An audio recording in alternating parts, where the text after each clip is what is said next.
കൃപയാലേ കൃപയാലേ കൃപയാൽ അനുദിനവും കൃപയാലേ കൃപയാലേ കൃപയാൽ അനുദിനവും ബലഹീനതയിൽ ബലമേ ബലവാനായോ നടത്തിടുന്നു ബലഹീനതയിൽ ബലമേ ബലവാനായോ നടത്തിടുന്നു കൃപയാലേ കൃപയാലേ കൃപയാൽ അനുദിനവും കൃപയാലേ കൃപയാലേ കൃപയാൽ അനുദിനവും. പരിശുദ്ധ പരമദിവ്യകാരുണ്യത്തിന് ആരാധനയും സ്തുതിയും പുകഴ്ചയും ഉണ്ടായിരിക്കട്ടെ. ഹല്ലേലൂയ. നല്ല സാക്ഷ്യങ്ങളിലൊന്ന് രതിയുടെ സാക്ഷ്യമാണ്. അവരുടെ സാക്ഷ്യം ഒരു അക്രൈസ്തവ സഹോദരിയാണ്. അക്രൈസ്തവ സഹോദരങ്ങൾ ഒത്തിരി പേര് ഉടമ്പടിയുടെ സാക്ഷ്യങ്ങൾ ഈ മാസം തന്നെ ഉണ്ടായിരുന്നു. എല്ലാം ഉള്ള ക്യാപിറ്റൽ സാക്ഷ്യങ്ങളാണ് ഉള്ളത്, ചെറിയ സാക്ഷ്യങ്ങളല്ല. പക്ഷേ രതി പറഞ്ഞതിൻ്റെ ഒരു വിഷയം എൻ്റെ മനസ്സിൽ നിൽക്കുന്നത് 2019 ഞാൻ ഉടമ്പടി എടുത്തത്. അന്ന് മുതൽ ഞങ്ങളുടെ കുടുംബത്തിലെ അനുഗ്രഹത്തിൻ്റെ ഘോഷയാത്രയാണ്. അത്രയും സാഹിത്യമൊക്കെ എങ്ങനെ പറഞ്ഞെന്ന് ഓർക്കണത്. പക്ഷേ ഞാൻ അതിൻ്റെ എന്താണ് ഇവർ പറയുക, ഇത്രയും പറഞ്ഞതിന് ശേഷം ഇവരെന്താ പറയാൻ പോകുന്നതെന്ന് ഞാൻ ശ്രദ്ധിച്ചായിരുന്നു. ഒന്ന് 35 വയസ്സുള്ള ഒരു കല്യാണം ഒത്തില്ല. മാതാവിനോടൊന്ന് പറഞ്ഞത് എന്താണെന്ന് വെച്ച് കഴിഞ്ഞാൽ കല്യാണം വെക്കണമെന്നല്ല പറഞ്ഞത്, എന്നെപ്പോലെ ശാന്തശീലതയും സൗമ്യ സ്വഭാവവുമുള്ള ഒരാളെ വേണം എനിക്ക് തരാൻ. അയാൾക്ക് ഗവൺമെൻറ് ജോലി ഉണ്ടായിരിക്കണം. കണ്ടീഷൻസാണത്. അത് അങ്ങനെയൊക്കെ മാതാവിനോട് പറയണമെങ്കിൽ അത്രയും ബന്ധം നമുക്കുണ്ടാകണം, അത്രയും വിശ്വാസം ഉണ്ടാകണം. നമുക്കിങ്ങനെ പറയാവോ, പറഞ്ഞാൽ ഒക്കുവോ, അങ്ങനെ പറഞ്ഞാൽ ശരിയാണോ? അതെല്ലാം നിങ്ങൾ തമ്മിലുള്ള ബന്ധത്തിൻ്റെ പ്രശ്നമാണ്. ദൈവത്തോട് എന്ത് പറയാം, എന്ത് പറയേണ്ട എന്നൊക്കെ ഇപ്പോൾ തീരുമാനിക്കുന്നത് it is based upon our relation, personal relation, വ്യക്തിപരമായ ബന്ധത്തിലാണ്. അത് വലിയ ഒരു വിഷയമാണ് പ്രാർത്ഥനയുടെ കാമ്പെന്ന് പറയണത് നിങ്ങളുടെ പേഴ്സണൽ റിലേഷനാണ്. അത് നമ്മൾ വളരെ ശ്രദ്ധയോടുകൂടി ഇങ്ങനെ പരിചരിച്ച് കൊണ്ടുവരേണ്ടതാണ്, ട്രീറ്റ് ചെയ്ത് കൊണ്ടുവരേണ്ടതാണ് പേഴ്സണൽ റിലേഷൻ. ഒന്ന് പ്രാർത്ഥിക്കുക. കർത്താവായ ദൈവമേ, ഉടമ്പടി എടുക്കാൻ പോകുന്നവരും പുതുക്കാൻ പോകുന്നവരും ഈ ധ്യാനം ഏതെല്ലാം സമയത്ത് എവിടെയെല്ലാമോ വെച്ച് ഈ ധ്യാനത്തിലെ ഓൺലൈനായി സംബന്ധിക്കാനിരിക്കുന്നവരും അടിസ്ഥാനപരമായി ദൈവവുമായി വ്യക്തിപരമായ ഒരു ബന്ധവും ആ ബന്ധത്തിന്റെ ഭാഗമായ ഒരു വിശ്വാസവും ഉണ്ടാകുന്നതിനായി ഞങ്ങളെ അഭിഷേകം ചെയ്യണം. ഞങ്ങളെ അഭിഷേകം സുവിശേഷമുണ്ട്. ആ സുവിശേഷം അനുസരിച്ചാണ് ആ പ്രാർത്ഥന പോകുന്നത്. നമ്മളെപ്പോഴും ചിന്തിക്കേണ്ട ഒരു കാര്യം, നമ്മളെന്ത് പ്രാർത്ഥിക്കുന്നു എന്നുള്ളതല്ല, ആ പ്രാർത്ഥന വിസിബിളാണോ എന്ന് മാത്രമാണ്, വചനാധിഷ്ഠിതമാണോ, അതാണ് വിഷയം. പ്രാർത്ഥന വചനാധിഷ്ഠിതമാണെങ്കിൽ നിനക്കത് ടെക്നിക്കലായിട്ട് പ്രോബ്ലംസ് ഒന്നുമില്ല അത് നിനക്ക് ലഭിക്കാൻ. എന്താ വചനം എന്താ അതിൻ്റെ അത്? ലുക്ക 11:11 രതിയുടെ പ്രാർത്ഥനയിലെ വചനം എന്താ? ലുക്ക 11:11 മകൻ മീൻ ചോദിച്ചാൽ പകരം പാമ്പിനെ കൊടുക്കുമോ? അതായത് ഇല്ലെന്നാണ്. മീൻ ചോദിച്ചാൽ മീൻ തന്നെ കൊടുക്കുമെന്നാണ്. അതാണ് വിഷയം. അത് വചനാധിഷ്ഠിതമാണ്, അല്ലാതെ അഹങ്കാരമോ തോന്നിവാസമോ അല്ല. അവരുടെ ആവശ്യമാണത്. അവർ നിഷ്കളങ്കമായി ചോദിച്ച ഒരു ആവശ്യമാണ്. അതിൻ്റെ അകത്ത് കളങ്കമൊന്നുമില്ല. ആവശ്യങ്ങളിൽ കളങ്കം വരരുത്. ഇപ്പം രതി നിഷ്കളങ്കമായി ചോദിച്ച, ഞാനതിനൊരു പോസ്റ്റ്മോർട്ടം ചെയ്യണം ആ പ്രാർത്ഥനയെ. അതായത് അവളെന്താ പറഞ്ഞത്? എനിക്ക് 35 വയസ്സായി. 35 വയസ്സാകുമ്പോൾ നമുക്കറിയാമല്ലോ റിസ്ക്കാണ്. കല്യാണം അവിടെ പോലെ റിസ്ക്കായി തുടങ്ങും. ജീവിത പങ്കാളികളുടെ എണ്ണം കുറഞ്ഞു വരും. പക്ഷേ റിസ്ക് ആയിട്ടുള്ള ഒരു പ്രാർത്ഥന അവൾ എന്നാ പ്രാർത്ഥിക്കണത്? എനിക്ക് ഗവൺമെൻറ് ജോലിക്കാരനെ തന്നെ വേണം. രണ്ടാമത്തെ കണ്ടീഷൻസ് എന്താണ്? അയാൾ എന്നെപ്പോലെ സൽസ്വഭാവിയും ശാന്തനും സമാധാനപ്രിയനൊക്കെ ആയിരിക്കണം. അപ്പോൾ പുള്ളിക്ക് അവരെക്കുറിച്ച് തന്നെ ഒരു പേഴ്സണൽ ആയിട്ടുള്ള ഒരു ഐഡിയ ഉണ്ട്, അവരാരാണെന്നുള്ളതിനെക്കുറിച്ച്. ഇത് വലിയൊരു കോൺഫിഡൻസാണ്. അക്രൈസ്തവ സഹോദരിയാണ് പ്രാർത്ഥിക്കണമെന്ന് പറഞ്ഞിട്ട് കാര്യമില്ല. ആ പ്രാർത്ഥന ശരിക്കും പറഞ്ഞാൽ പൊന്നാണ്. അത് അവർ എന്നെപ്പോലെ ശാന്തശീലതും നല്ല സ്വഭാവമുള്ള ആളായിരിക്കണമെന്ന്. അവർക്ക് അവരുടെ സ്വഭാവത്തെക്കുറിച്ച് കോൺഫിഡൻസ് ഉണ്ട്. എന്നിട്ട് എന്താ പറയണത്? ഞാൻ ചോദിച്ചത് തന്നെ ഈശോ തന്നു എന്നാണ്. സമാധാനപ്രിയനാണ്, ശാന്തനാണ്, ദൈവഭയമുണ്ട്, പിന്നെ കൂടാതെ ഗവൺമെൻറ് ജോലിയുണ്ട്. അപ്പം നമ്മളെ സംബന്ധിച്ചത് ഉടമ്പടിയുടെ ഒരു റേഞ്ച് അതാണ്. പക്ഷേ ഇതെല്ലാം ഇപ്പോൾ ഗവൺമെൻറ്റിൽ നമ്മളൊരു ആപ്ലിക്കേഷൻ വെക്കണമെങ്കിൽ ഗവൺമെൻറ് തഹസിൽദാരായാലും ശരി ആരായാലും നമ്മളോട് ചോദിക്കുന്നത് സ്കീം വരട്ടെ എന്നേ പറയത്തുള്ളൂ. അതിൻ്റെ സ്കീം ഉണ്ടോ എന്ന് നോക്കട്ടെ. സ്കീം ഇല്ലെങ്കിൽ ഒന്നും ചെയ്യാൻ പറ്റത്തില്ല. ഗവൺമെൻറ് സർവൻസിന് ഗവൺമെൻറ് സ്കീം ഇല്ലെങ്കിൽ ഒന്നും ചെയ്യാൻ പറ്റത്തില്ല, അഴിമതിയാവും. ഇതുപോലെ തന്നെ ബിബ്ലിക്കൽ സ്കീമുണ്ട്. ഇവളുടെ രതിയുടെ അപേക്ഷ എന്ന് പറഞ്ഞ സ്കീം അനുസരിച്ചാണ്. എന്താണ് അത്? ലൂക്ക 11:11 എന്താണ്? മകൻ മീൻ ചോദിച്ചാൽ പകരം പാമ്പിനെ കൊടുക്കുമോ? മുട്ട ചോദിച്ചാൽ പകരം തേളിനെ കൊടുക്കുമോ എന്ന് ചോദിച്ചു കഴിഞ്ഞാൽ അർത്ഥം മുട്ട തന്നെ നമ്മൾ ചോദിക്കണത് തന്നെ തരുന്നതിന് ദൈവത്തിന് യാതൊരുവിധ തടസ്സങ്ങളും നിലനിൽക്കുന്നില്ലെന്നാണ്. പക്ഷെ എന്താ പ്രശ്നം? നമ്മൾ ചോദിക്കുന്ന തന്നെ തരുന്നതിന് യാതൊരു തടസ്സവും നിലനിൽക്കുന്നില്ല. പക്ഷേ തടസ്സം ഉണ്ടാകാൻ സാധ്യതയുണ്ടെങ്കിൽ എന്താണ്? ഇതിൻ്റെ അകത്ത് ഈ ചോദിക്കുന്നതിൽ കളങ്കം ഉണ്ടാകരുത്. കളങ്കിതമായ ഒരു പ്രാർത്ഥന പ്രാർത്ഥനയ്ക്ക് പലപ്പോഴും വരുന്നൊരു വിഷയം, പ്രാർത്ഥനയ്ക്ക് കളങ്കം വരും. ഞങ്ങളത് ഉടമ്പടി ബ്ലാക്ക് എന്ന് വിളിക്കണതിന്. ബ്ലാക്ക് എന്ന് വെച്ച് കഴിഞ്ഞാൽ സ്വാഭാവികമായ ദൈവത്തിന് കൂടി വിസിബിളായിട്ടുള്ള ഒരു അപേക്ഷയായിരിക്കണം അത്. ഇപ്പം നിങ്ങൾക്ക് 3 നില വീടിന് വേണ്ടി നിങ്ങൾ പ്രാർത്ഥിക്കണമെന്ന് വിചാരിച്ചോ? ഇപ്പോൾ ഇന്നാളെ ഒരു ചേച്ചി സാക്ഷ്യം പറഞ്ഞു, ഇതാണ് ഞാൻ 1 നില വീട് ചോദിച്ചു, കർത്താവ് എനിക്ക് 18 മുറിയുള്ള വീട് തന്നെന്ന് ചോദിച്ചു. അപ്പോൾ ഞാൻ അവരെ പുറത്തിറങ്ങിയപ്പോൾ ഞാൻ ചോദിച്ചു, നിങ്ങൾ ഈ 18 നില കൊണ്ട് എന്നാ കാണിക്കാൻ പോകണമെന്ന് ചോദിച്ചു. കാര്യം വീട്ടിൽ ഒരു പെൺകൊച്ചും അവരും അപ്പനേ ഉള്ളൂ, അത്ര 3 പേരേ ഉള്ളൂ. 6 മുറി വെച്ച് ഇവർ മാറി താമസിക്കേണ്ടി വരും. അപ്പോൾ അതിനൊരു ആളുകളിയുണ്ട്. അടുത്തുള്ള വീട്ടുകാരുടെ വീടിന് ഇത്ര വലിപ്പമായതുകൊണ്ട് ഇവരും അതുപോലെ വലിപ്പം ചോദിക്കുകയാണ്. ഇവിടെയാണ് കളങ്കം എന്ന് പറയുന്നത്. കളങ്കിതം, ഉദ്ദേശശുദ്ധി ഇല്ലെങ്കിൽ കളങ്കമായി പോകും. അത് ഈ ഉടമ്പടിയിൽ വരുമ്പോൾ ഉടമ്പടിയിൽ ശ്രദ്ധിക്കേണ്ട വിഷയം ഇതാണ്. ഇതിൻ്റെ രതിയുടെ ഈ വിഷയത്തിൽ കളങ്കമില്ല. മനഃശുദ്ധിയോടുകൂടി അവൾക്ക് അതിൻ്റെ അകത്ത് വേറെ ഒന്നും തോന്നിയില്ല. അവളെന്നെപ്പോലെ ശാന്തനായ ദൈവഭയമുള്ള ആളെ വേണം, എനിക്ക് സെക്യൂരിറ്റി വേണമെന്നൊക്കെ പറഞ്ഞുള്ള പ്രാർത്ഥനയാണ്. അത് അവളുടെ ഒരു അറിവിൻ്റെ പരിമിതിയാണ്. എല്ലാവരും ഗവൺമെൻറ് ജോലിക്കാരും ചോദിച്ചു കഴിഞ്ഞാൽ പിന്നെ നമ്മൾ 2 മദ്രാസ് സ്റ്റേറ്റ് ഇവിടെ കൂട്ടിയിടേണ്ടി വരുമായിരിക്കും. എല്ലാവർക്കും തന്നെ എല്ലാ ചേച്ചിമാരും ഗവൺമെൻറ് ജോലി ചോദിച്ചാലേ, ഭർത്താക്കന്മാർക്ക് ചോദിച്ചു കഴിഞ്ഞാൽ ഈ മദ്രാസിലുള്ള ഇതും കൂടി സീറ്റ് കൂടി നമുക്ക് തരേണ്ടി വരും. അപ്പോഴേ നമ്മളെപ്പോഴും ശ്രദ്ധിക്കുന്നത് ആ പാവം ശുദ്ധഗതിക്ക് അങ്ങനെ ചോദിച്ചു, പക്ഷേ അതൊരു മാതൃകയാണെന്ന് വെച്ച് കഴിഞ്ഞാൽ മാതൃകയല്ല. കാര്യം ദൈവം നമ്മളെ തീറ്റിപ്പോറ്റുക എന്നുള്ളത് മാത്രമേ ദൈവത്തിന് ഉത്തരവാദിത്തമുള്ളൂ. ഏത് വിധേനയാകണമെന്നുള്ളത് അത് ദൈവത്തിന് നമ്മൾ വിട്ടുകൊടുക്കണം. ഏത് വിധേനയാകണമെന്നുള്ളത് നമുക്കിപ്പോൾ എല്ലാവരും ഇവിടെ IELTS എഴുതി ഇപ്പോൾ തന്നെ കാനഡയിലേക്കും UK പോവുകയാണ്. ഇവിടെ കേരളത്തെക്കുറിച്ച് അവർ ചിന്തിക്കുന്ന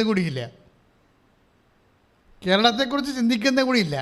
അപ്പോൾ പെട്ടെന്ന് ഞാൻ അവരോട് ചോദിക്കും, നിങ്ങളെന്താ ഇപ്പോൾ ഇത് ഒക്കെ എഴുതിയാൽ PSC എഴുതിയാൽ ഇവിടെ കിട്ടുമല്ലോ. അപ്പോൾ അവർ ചിരിക്കും. എന്ത് കാര്യം, ഞാനുമായിട്ട് തർക്കിക്കാൻ അവിടെ തയ്യാറല്ല. അതാണ് അവർ ചിരിക്കണത്. ആ ചിരിയുടെ അകത്ത് കുറേ കള്ളത്തരങ്ങൾ ഒളിപ്പിച്ച് വെച്ചിട്ടുണ്ട്. എന്ന് വെച്ച് കഴിഞ്ഞാൽ, ഒന്ന്, ഇവിടെ നിന്നാൽ അപ്പനെയും അമ്മനെ നോക്കേണ്ടി വരും. അതാണ് ഒരു ചിരി, കള്ളച്ചിരിയുടെ അടുത്തുള്ള സാധനമാണ്. അപ്പനെയും അമ്മയും നോക്കേണ്ടി വരും. അതൊരു വിഷയമാണ്. അവരെ ചുവന്ന ആശുപത്രിക്ക് പോകേണ്ടി വരും കുറച്ച് നാൾ കഴിയുമ്പോൾ. അപ്പോൾ നമ്മുടെ ജീവിതം ആശുപത്രിയിലും അടുക്കളയ്ക്കൊക്കെ ആയിട്ട് തള്ളപ്പെടും. ഇപ്പോൾ ടീച്ചർമാരാണെന്ന് പറഞ്ഞാൽ തന്നെ വൈകുന്നേരം ആകുമ്പോൾ വരികയില്ലേ, വന്നാലും ജോലിയൊക്കെ എടുക്കണമല്ല. കുറച്ച് കാലമൊക്കെ നമുക്ക് ഇങ്ങനെ കിടന്നുറങ്ങാമെങ്കിലും നമ്മൾ മാത്രം ഉത്തരവാദിത്തമുള്ള ജീവിതം വരുമ്പോൾ ടീച്ചർമാരെ കിടക്കുമ്പോൾ 11:30 മണിയാവും. അപ്പോൾ ഇങ്ങനെയുള്ള നൂലാമാലകളിൽ നിന്നൊക്കെ രക്ഷപ്പെടുക. പിന്നെ ആവശ്യമില്ലാത്ത അവിടെ ഫെഡറലായത് കാരണം അടിച്ചു പൊളിച്ച് ജീവിക്കാം, ആരും ആരുടെ കാര്യത്തിൽ ഇടപെടേണ്ട, നമ്മുടെ കാര്യത്തിൽ ആരും വന്ന് ഇടപെടത്തില്ല. ഇങ്ങനെയൊക്കെ കുറേ ധാരണകളുണ്ട്. ഈ ധാരണകൾ വെച്ചുകൊണ്ട് ഒരു ഒളിച്ചോട്ടമാണോ ഈ വിപ്രാസ് ചെയ്യണമെന്ന് കർത്താവ് ചോദിച്ചാൽ, അതിൻ്റെ ദൈവസ്നേഹത്തിൻ്റെ കഴമ്പില്ല എന്നുണ്ടെങ്കിൽ ഇത് മിക്കവാറും ഈ പ്രാർത്ഥന ആധ്യാത്മികമായിട്ട് ഗുണം ചെയ്യത്തില്ല, ഭൗതികമായിട്ട് ഗുണം ചെയ്യുകയേ. അത് 70 കൊല്ലമല്ലേ ഉള്ളൂ, 70 കൊല്ലം തന്നെ ചെയ്യുവാന്ന് അറിയത്തില്ല. ഇന്നലെ ഒരു വീഡിയോ ഞാൻ കണ്ടത് 40 കൊല്ലം മുമ്പ് അമേരിക്കയിൽ പോയ കക്ഷികളാണ്. ഇപ്പം 40ാമത്തെ കൊല്ലം തിരിച്ച് വന്നിരിക്കണ്ടേ, ഇവിടെ മരിക്കാൻ വേണ്ടി വന്നിരിക്കുക. 40 കൊല്ലം മുമ്പ് അമേരിക്കയിൽ പോയവരാണ്. അത്യാവശ്യം പൈസയൊക്കെ എല്ലാം ഉണ്ടാക്കി നിറച്ച് മാലയും പൊന്നൊക്കെ ഇട്ടുകൊണ്ട് അവരങ്ങനെ വീഡിയോയിൽ വന്നിരിക്കുകയാണ്. എന്തിനാണ്? മരിക്കാൻ സമയമായി, അപ്പോൾ ഇങ്ങോട്ട് പോരുകയാണ്. അവിടെ മരിക്കാൻ കൊള്ളത്തില്ല സ്ഥലം. അതാണ് വിഷയം. അപ്പോൾ ഇതിനുള്ളിൽ എസ്കേപ്പ് ചെയ്യാൻ പറ്റിയ കുറേ സംഭവങ്ങളുണ്ട്. എന്തുകൊണ്ട് എസ്കേപ്പ് എന്ന് പറഞ്ഞു കഴിഞ്ഞാൽ, ഒരു കുടുംബത്തിൽ നമ്മൾ ജീവിക്കുമ്പോൾ അപ്പനെ നോക്കണം, അമ്മയെ നോക്കണം, സഹോദരങ്ങളെ സന്ധിക്കണം, അയൽവാസിനെ സന്ധിക്കണം, കുറേ ആൾക്കാരെ സന്ധിക്കേണ്ടി വരും. അയൽവാസികളില്ലാത്ത ഒരു ലോകത്തേക്ക് നമ്മൾ പോയി കഴിഞ്ഞാൽ പിന്നെ പ്രശ്നമൊന്നുമില്ലല്ലോ. അപ്പോൾ ഇങ്ങനെ എന്തെങ്കിലും രഹസ്യ അജണ്ട പ്രാർത്ഥനയ്ക്കുണ്ടെങ്കിൽ ഇത് ബ്ലോക്ക് ചെയ്യാൻ സാധ്യതയുണ്ട്.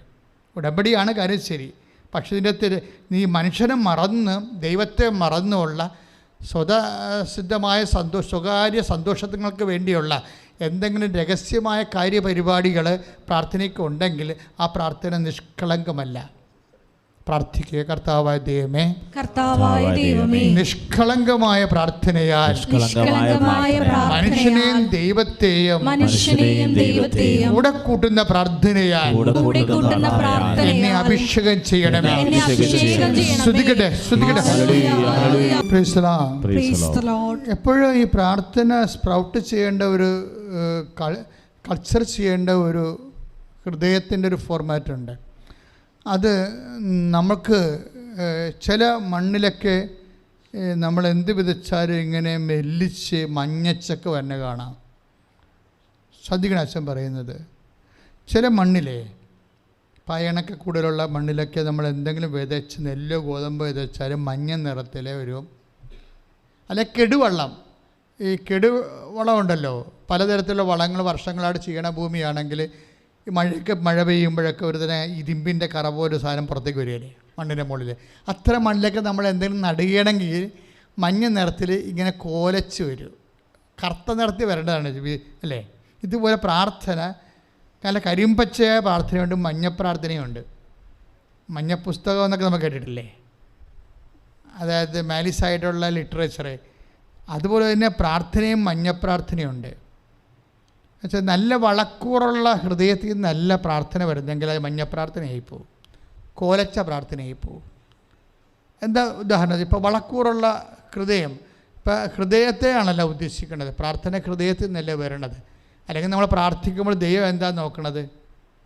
ഹൃദയത്തെയല്ലേ നോക്കണത്. നമ്മൾ കൈ ഉയർത്തിയിട്ടുണ്ടോ, മുട്ടയൊക്കെ വന്ന് കിടക്കണമെന്നൊന്നും ഈശോ നോക്കത്തില്ലേ. അത് സെക്കൻഡ് റെഫറൻസാണ്.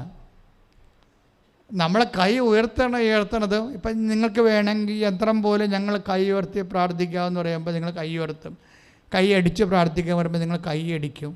അപ്പോഴേ അതൊക്കെ ഒരുതരം നമ്മൾ പറയുന്ന കൊണ്ട് നിങ്ങളത് ചെയ്തു പോണതാണ്. പക്ഷെ ഒറ്റയ്ക്ക് പ്രാർത്ഥിക്കുമ്പോൾ ഈ ശരീരഭാഷയ്ക്കെല്ലാം നമ്മുടെ വിശ്വാസത്തിൻ്റെ പ്രഖ്യാപനമായിട്ട് ബന്ധമുണ്ട്, വിശ്വാസ പ്രഖ്യാപനമായിട്ട് ബന്ധമുണ്ട്.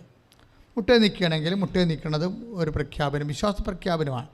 എപ്പോഴും നമ്മൾ ശ്രദ്ധിക്കേണ്ടത് ഈ ഏത് ഹൃദയത്തിൽ നിന്നാണ് പ്രാർത്ഥന വരുന്നതെന്ന് നിങ്ങൾ ശ്രദ്ധിക്കണം. കാര്യം ഉടമ്പടി എന്ന് പറയുന്നത് ഇതിനേക്കാൾ പെർഫെക്റ്റായിട്ട് ഒരു പ്രെയർ ഫോർമുല ഇനി കിട്ടാനില്ല, അത്രയും പെർഫെക്റ്റാണ്. കാരണം ഇത് ഫീൽഡിൽ ലക്ഷക്കണക്കിന് മനുഷ്യർ പരീക്ഷിച്ച് വിജയിച്ച ഒരു പ്രാർത്ഥനയാണ്. അതേസമയം തന്നെ എപ്പോഴും നമ്മൾ ശ്രദ്ധിക്കേണ്ടത്, ഇപ്പോൾ നമ്മൾ ഉടമ്പടി ചെയ്തു എന്ന് വെച്ച് കഴിഞ്ഞാൽ തന്നെ നമുക്ക് മറ്റ് പ്രാർത്ഥന പോലെ ഹൈപ്പോത്തിസിസ് അംബിഗ്വസ് ആയിട്ടുള്ള വിഷയങ്ങളൊന്നുമില്ല, ഷാർപ്പ് ഷൂട്ടറാണ്. പക്ഷേ ഞാൻ ഇപ്പോൾ ഉന്നവെക്കുന്ന വിഷയം ഈ ഉടമ്പടി ലോഞ്ച് ചെയ്യാൻ പോകുന്ന പാഡ്, ഇപ്പം മിസൈലൊക്കെ ലോഞ്ച് ചെയ്യുമ്പോൾ അതിൻ്റെ പാഡില്ലേ, അതും അതിൻ്റെ റേഞ്ചിൻ്റെ ഭാഗമായിട്ട് വരും. അതുപോലെ ഉടമ്പടി ചെയ്യുന്ന വ്യക്തികളുടെ മനസ്സ് ഏത് രീതിയിലായിരിക്കണം. കാര്യം ആ മനസ്സിന് മാറ്റമില്ല. അത് ഈ കെടുവളം പോലെയൊക്കെ ഉള്ള അവസ്ഥയാണെങ്കിൽ ഉടമ്പടി ഈ മഞ്ഞച്ച് കുലച്ച് വരാൻ സാധ്യതയുണ്ട്. നമുക്ക് വേണ്ടത് എന്താണ്? നല്ല ഷൂട്ട് ചെയ്ത് കരിമ്പച്ചയായിട്ട് ഇങ്ങോട്ട് വരണം. അതാണ് 100 മേനി 60 മേനി വിളവ് നൽകണത്. അപ്പോൾ പ്രാർത്ഥനാ ജീവിതം എന്ന് പറയണത്, പ്രാർത്ഥനാ ജീവിതം, പ്രാർത്ഥനാ ഹൃദയമാണ് ആദ്യം ഉള്ളത്. അതെപ്പോഴും നമുക്ക് പ്രാർത്ഥനയെക്കുറിച്ചാണ് നമ്മൾ ടാർഗറ്റ് ചെയ്യണത്. അല്ല, പ്രാർത്ഥനാ ഹൃദയം വേണം. അതെന്താണെന്ന് വെച്ചാൽ പറയാം. പ്രാർത്ഥിക്കുക. കർത്താവായ ദൈവമേ, എനിക്ക് പ്രാർത്ഥിക്കാൻ പറ്റുന്ന പ്രാർത്ഥനയ്ക്ക് അനുയോജ്യമായ ഒരു ഹൃദയം നൽകണമേ. നമ്മുടെ ഏറ്റവും ബേസിക്കായിട്ട് വേണ്ട പ്രീ റിക്വസിസ്റ്റ് എന്ന് പറയണത്, മുന്നാവശ്യം എന്ന് പറയണത് പ്രാർത്ഥനയ്ക്ക് അനുപേക്ഷണീയമായ ഹൃദയമാണ്. പ്രാർത്ഥനയ്ക്ക് അനുപേക്ഷണീയമായ ഹൃദയം. അപ്പോൾ പലപ്പോഴും വിഷയം ദൈവം എപ്പോഴും നോട്ട് ചെയ്യുന്ന ഒരു സംഭവമാണ്. നിങ്ങളുടെ ഹൃദയം എന്നിൽ നിന്ന് അകലെയാണ്. കർത്താവ് പറയുന്ന വാക്കാണത്. നിങ്ങളുടെ ഹൃദയം എന്നിൽ നിന്ന് അകലെയാണ്. അവിടെയാണ് വിഷയം. അത് കാര്യം വെച്ചാൽ പ്രാർത്ഥനയ്ക്ക് അനുപേക്ഷണീയമായ ഹൃദയമല്ല. നമ്മൾ ഈ വിഷയത്തെ ആണ് ഇന്ന് ഡിസ്കസ് ചെയ്യുന്നത്. കാര്യം അങ്ങനെ നിങ്ങൾ കറക്റ്റ് ചെയ്യണമെങ്കിൽ, അല്ലെങ്കിൽ നമ്മളൊരുമിച്ച് കറക്ഷന് വിധേയമാകുകയാണെങ്കിൽ ഉടമ്പടി കുറച്ചുകൂടി സ്പീഡപ്പ് ആകാൻ സാധ്യതയുണ്ട്. കാര്യം ഉടമ്പടി ടാർഗറ്റ് ചെയ്യുന്ന ഒബ്ജക്റ്റിനെയല്ല, സബ്ജക്റ്റിനെയാണ്. അത് നമ്മളെപ്പോഴും ഇപ്പം നമുക്ക് കല്യാണം വെക്കുക, അത് ഒബ്ജക്റ്റാണല്ലേ, വസ്തുവാണ്. നമുക്ക് പുറത്ത് സംഭവിക്കണ നമുക്ക് തരേണ്ട അനുഗ്രഹമാണ്. പക്ഷേ നമ്മളെ ഉടമ്പടിയുടെ സമീപനത്തിൽ ആ കർമ്മത്തെക്കാളുപരി കർത്താവിനെ, ആ വ്യക്തിയെ, സബ്ജക്റ്റിനെ കോൺസെൻട്രേറ്റ് ചെയ്യണമെന്നുണ്ടെങ്കിൽ ഉടമ്പടിയുടെ റേഞ്ച് കുറച്ചുകൂടി വ്യത്യാസം വരും. വ്യക്തിയെ, അതാണ് അച്ഛൻ ഈ പ്രാർത്ഥനയ്ക്ക് അനുപേക്ഷിതമായ ഹൃദയം എന്ന് പറയുന്നത്. എന്നപ്പോൾ നമുക്ക് ജോലി, അപ്പോൾ ജോലി, പിന്നെ അതിൻ്റെ ശമ്പളം, അത് പുറത്ത് നടക്കുന്ന ഒരു കാര്യമാണ്. പക്ഷേ ഇതിന് ഈ പ്രാർത്ഥന സ്പീഡപ്പ് ചെയ്യാൻ വൈ ഐ ഷുഡ് ഗീവ്, എന്തുകൊണ്ട് ഞാൻ നിന്നെ അനുഗ്രഹിക്കണം എന്ന് ചോദിക്കുമ്പോൾ ദൈവത്തിന് കുറച്ചുകൂടി എളുപ്പമുള്ള ഒരു ഹൃദയമായി മാറാൻ പ്രത്യേകം നമ്മൾ ഒരു ശ്രദ്ധയുണ്ടാകണത് ഉടമ്പടിയുടെ സ്പീഡ് സഹായിക്കും. പ്രാർത്ഥിക്കുക. കർത്താവായ ദൈവമേ, എൻ്റെ ഹൃദയത്തിലെ വിശ്വാസവും ദൈവസ്നേഹവും പ്രത്യാശയും കൊണ്ട് നിറച്ച് ഉടമ്പടിക്ക് അനുയോജ്യമായ ഒരു ഹൃദയമായി എന്നെ പരിവർത്തനം ചെയ്യിക്കണമേ. എന്നെ പരിവർത്തനം ചെയ്യിക്കണമേ. ശ്രദ്ധിക്കട്ടെ. കരങ്ങൾ ഉയർത്തിക്കൊണ്ട് സ്തുതിക്കട്ടെ. കർത്താവായ ദൈവമേ, ഉടമ്പടിക്ക് അനുവർത്തമായ ഹൃദയം കർത്താവേ ആരാധന, ആരാധന.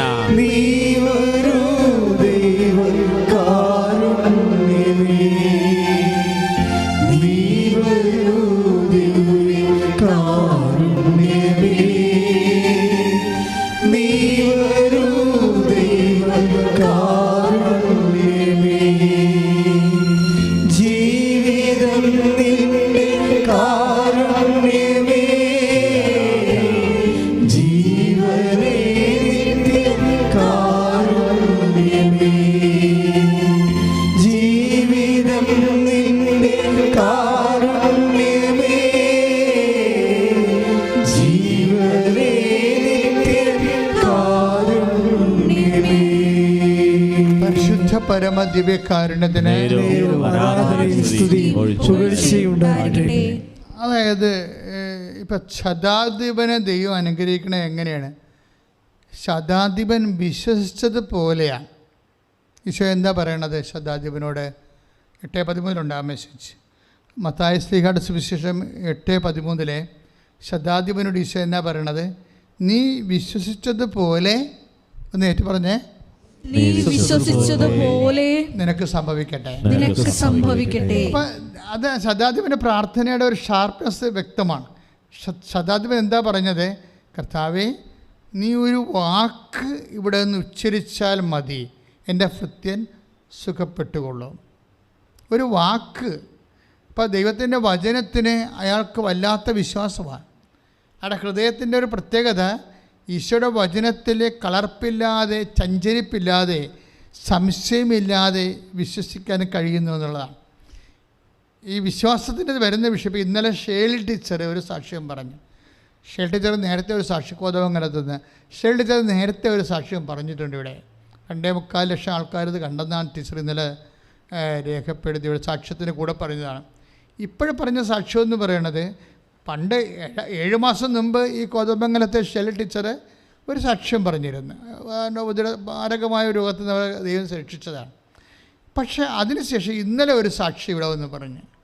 ആദ്യത്തെ സാക്ഷ്യം 2.25 ലക്ഷം ആൾക്കാർ കണ്ട സാക്ഷ്യം. ഇന്നലത്തെ സാക്ഷ്യം അവർ പറഞ്ഞത് ഇതാണ്: ഈ ആദ്യത്തെ സാക്ഷ്യം പറയാൻ വന്നപ്പോൾ അവർ മുടന്തിയാണ് വന്നത്. അവർക്ക് വേറെ 2 ഗുരുതരമായ രോഗങ്ങൾ സുഖപ്പെട്ടു, പക്ഷേ അതിനേക്കാൾ ഒരു പുതിയൊരു രോഗം അവർക്കുണ്ടായി.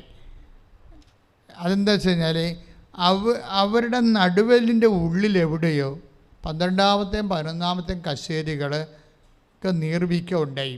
ഡോക്ടർ അത് സ്കാൻ ചെയ്തപ്പോൾ അതിൻ്റെ ഉള്ളിൽ എല്ലിങ്ങോട്ട് വളർന്ന് നിൽക്കുന്നതാണ്. അപ്പോൾ ഡോക്ടർ പറഞ്ഞത്, അപ്പോൾ അവർക്ക് നടക്കാൻ പറ്റണില്ല, മുടന്തിയാണ് ഇവിടെ. ഞാൻ ആൾത്താരെ നിൽക്കുമ്പോൾ അവർ അവർക്കാണ് നല്ല ആവശ്യത്തിന് വണ്ണമുണ്ട്, എങ്കിലും അവർ മുടന്തിയാണ് ഈ ആൾത്താരെ കയറണം ഞാൻ ഓർക്കുന്നുണ്ട്. അപ്പോൾ അവർ ഭയങ്കര, നമുക്കറിയാമല്ലോ, എല്ല് നടുവലിൻ്റെ അകത്ത് വളർന്നു കഴിഞ്ഞാൽ ഡോക്ടർ എന്താ പറഞ്ഞത്, അത് ബയോപ്സിക്ക് എടുക്കാൻ പറ്റാത്ത സ്ഥലമെന്നാണ് പറഞ്ഞത്. ബയോപ്സിക്ക് എടുക്കാൻ പറ്റാത്ത സ്ഥലമാണ്. അപ്പോൾ നമുക്ക് എന്തായാലും ബയോപ്സിക്ക് എടുക്കണ്ടേ, അതെടുക്കാൻ പറ്റാത്ത സ്ഥലത്താണ്, നടുവിൻ്റെ ഉള്ളിലാണ് ഈ സംഭവം വളരണത്. അപ്പോൾ അത് എന്ത് ചെയ്യണമെന്നറിയാൻ പാടില്ല. 6 മാസത്തെ മരുന്ന് കൊടുത്തിരിക്കുക. അപ്പോൾ ടീച്ചറിന് എൻ്റെ അടുത്ത് വന്നപ്പോഴേ എന്നോട് പറഞ്ഞു, അച്ഛാ ഇത് ബയോപ്സിക്ക് എടുക്കാൻ പറ്റത്തില്ലെന്നാണ് ഡോക്ടർ പറയണത്. അപ്പോൾ അതിൻ്റെ അർത്ഥം വെച്ച് കഴിഞ്ഞാൽ ആ സംഭവം വളർന്ന് അത് വലിയ ഓപ്പറേഷനിലൂടെ തീരും. എന്താണെന്ന് മനസ്സിലാക്കാത്ത രീതിയിൽ, എന്താണെന്നൊക്കെ അത് മനസ്സിലാവാത്ത അവസ്ഥയിൽ അത് നടുവലിൻ്റെ മർമ്മത്തിൽ ഓപ്പറേറ്റ് ചെയ്ത് മാറ്റണം. ശീലം നടക്കാൻ പറ്റുമോ, നമുക്ക് കമ്പീരേണ്ടി വരുമോ ഒക്കെ ഒന്നും അറിയത്തില്ല. കരുത്തരും വണ്ണമുള്ള ആളാണെങ്കിൽ പിന്നെ സഹിക്കാനും പറ്റത്തില്ല. അപ്പോൾ എന്താ വിഷയം? അപ്പോൾ ഞാൻ എന്നാ ചെയ്തെന്ന് കഴിഞ്ഞാൽ, ഞാൻ ഇവിടെ വന്ന് ഈ ടീച്ചറിനെ അവിടെ നിർത്തിയിട്ടുണ്ട്. ഞാൻ മാതാവിൻ്റെ അടുത്ത് വന്ന് മുട്ടേന്ന് ഞാൻ ഓർക്കുന്നുണ്ട്. മുട്ടയിൽ നിന്നിട്ട് ഞാൻ തിരിച്ച് എന്ന് വെച്ചും സൈത്ത് എടുത്തിട്ട്, അൾത്താറിൽ ഞാൻ ശുശ്രൂഷ ചെയ്യണത് ഉടമ്പടി തൈലവും സൈത്തും കൂടി ചേർത്തിട്ടുള്ള ഓയിലാണ് ആൾക്കാർക്ക് പ്രാർത്ഥനയ്ക്ക് കൊടുക്കുന്നത്. അപ്പം ഞാൻ ടീച്ചറിൻ്റെ തള്ളവിരലില്ലേ, ഞാൻ ഈ സൈത്ത് തേച്ച് കൊടുത്തിട്ട് പറഞ്ഞ്, ടീച്ചർ ബാത്റൂമിൽ ചെന്നിട്ട് ഇപ്പം തന്നെ ആ നടുവലിൻ്റെ ആ മുടന്തി നിൽക്കുന്ന സ്ഥലത്ത്, അനങ്ങാൻ പറ്റാത്ത സ്ഥലത്ത് കൊണ്ടുപോയി തേച്ചിട്ട് വരാൻ പറഞ്ഞു. അവരത് വിശ്വാസപ്രമാണം ചൊല്ലിയ അതവിടെ പോയി അപ്ലൈ ചെയ്തിട്ട് അവർ തിരിച്ചു വന്ന് ബ്ലെസ് ചെയ്തോടുകൂടി ഇവരുടെ കിടപ്പ് ആയിട്ട് അവസ്ഥയായിരുന്നു ഇവിടെ ഉണ്ടായിരുന്നു.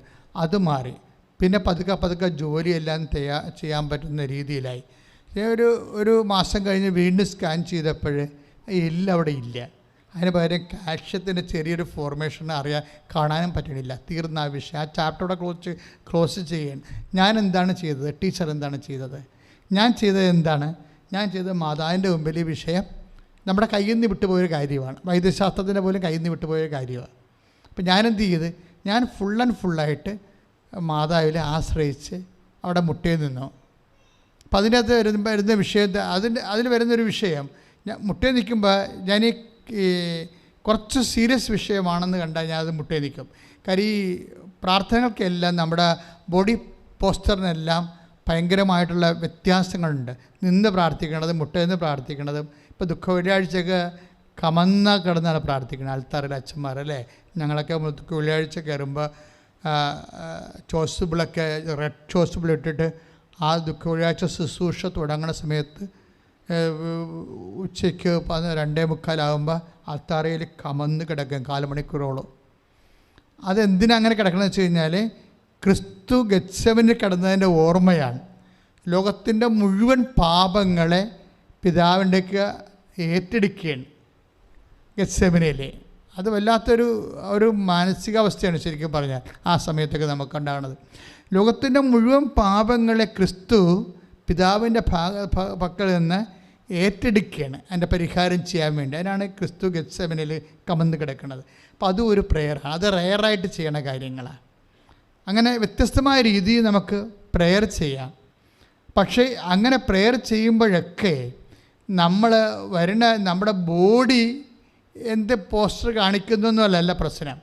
അതിൽ നമ്മുടെ വിശ്വാസം ഇൻവെസ്റ്റ് ചെയ്യുന്നുണ്ടോ എന്നുള്ളതാണ് വിഷയം.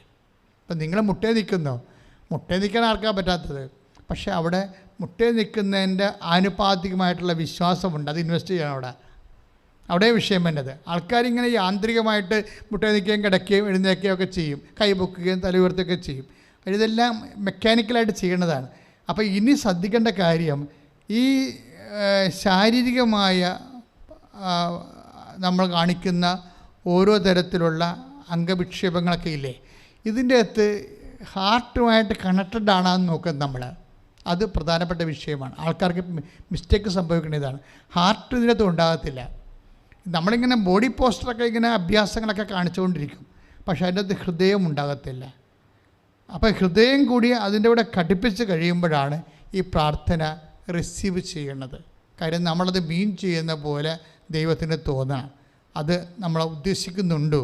അല്ലാതെ ഞങ്ങൾ പറയുന്നത് കൊണ്ട് നിങ്ങൾ ചെയ്യുന്നു, അല്ലെങ്കിൽ നമ്മൾ പഠിച്ച പോലെ കാര്യങ്ങൾ ചെയ്യുന്നു. അത് വരുമ്പോൾ ഈ നമ്മുടെ ബോഡി പോസ്റ്റർ ഒന്നാമത്തെ തന്നെ പണ്ട് മുതലേ ദൈവത്തിന് ഇങ്ങനെയുള്ള കാര്യങ്ങൾ ഇഷ്ടമില്ലാത്തതാണ്. മനുഷ്യൻ കാണിക്കുന്ന ഈ മുഖഭാവങ്ങളൊക്കെ ഇല്ലേ, അതുപോലെ തന്നെ അംഗവിക്ഷേപങ്ങളോടൊക്കെ ദൈവത്തിന് അത്രയ്ക്ക് ഒരു പോസിറ്റീവ് മൈൻഡല്ല ഉള്ളത്. ഒരാളിൻ്റെ ഫിസിക്കൽ പോസ്റ്റർ, അല്ലെങ്കിൽ അയാളുടെ ആഢ്യത, അല്ലെങ്കിൽ അയാൾക്ക് മറ്റുള്ള എക്സ്റ്റേണൽ ഫാരാഫ്രനാലിയാസൊക്കെ ഇങ്ങനെയുള്ള കാര്യങ്ങളൊക്കെ. ഇപ്പോൾ ദാവീദിൻ്റെ കാര്യം തന്നെ എടുക്കാം. ദാവീദിൻ്റെ കാര്യം എന്താ പറയണത്? ദാവീദിൻ്റെ വീട്ടിൽ സാമുവൽ പ്രവാചകൻ വരുമ്പോൾ ജെസ്സയുടെ എല്ലാ മക്കളെയും അയാൾ കൊണ്ടുവരുന്നുണ്ട്. പ്രഗത്ഭന്മാരായ എല്ലാ മക്കളെയും കൊണ്ടുവന്നിട്ട് സാമുവലിനോട് ദൈവം പറയും ഹീസ് നോട്ട് എന്ന് പറയും. അങ്ങനെ പറയുന്നതിന് ദൈവത്തിന് യാതൊരുവിധ ചഞ്ചലിപ്പുമില്ല. നമ്മൾ കൈ ഉയർത്തുമ്പോൾ ചിലപ്പോൾ ഷീസ് നോട്ട് എന്ന് ദൈവം പറയും. എന്താ കാര്യം? നമ്മളിങ്ങനെ കയ്യാങ്കളിക്ക് കാണിക്കുന്നുണ്ടെങ്കിലും ദൈവം ഈ അംഗവിക്ഷേപത്തിൽ അത്ര കണ്ട താല്പര്യമല്ല. അത് നമുക്ക് ആ വചനം നോക്കുമ്പോഴേ സ്തുതിക്കട്ടെ ഹല്ലേലൂയ ഹല്ലേലൂയ ഹല്ലേലൂയ ഹല്ലേലൂയ. കരങ്ങൾ ഉയർത്തിക്കൊണ്ട് സ്തുതിക്കട്ടെ. ഇരുകരങ്ങൾ ഉയർത്തി അതിശക്തമായി സ്തുതിക്കട്ടെ. ഹല്ലേലൂയ ഹല്ലേലൂയ ഹല്ലേലൂയ ഹല്ലേലൂയ ഹല്ലേലൂയ ഹല്ലേലൂയ ഹല്ലേലൂയ. യേശുവേ നന്ദി, യേശുവേ ആരാധന ആരാധന ആരാധന. ഹല്ലേലൂയ ഹല്ലേലൂയ ഹല്ലേലൂയ ഹല്ലേലൂയ.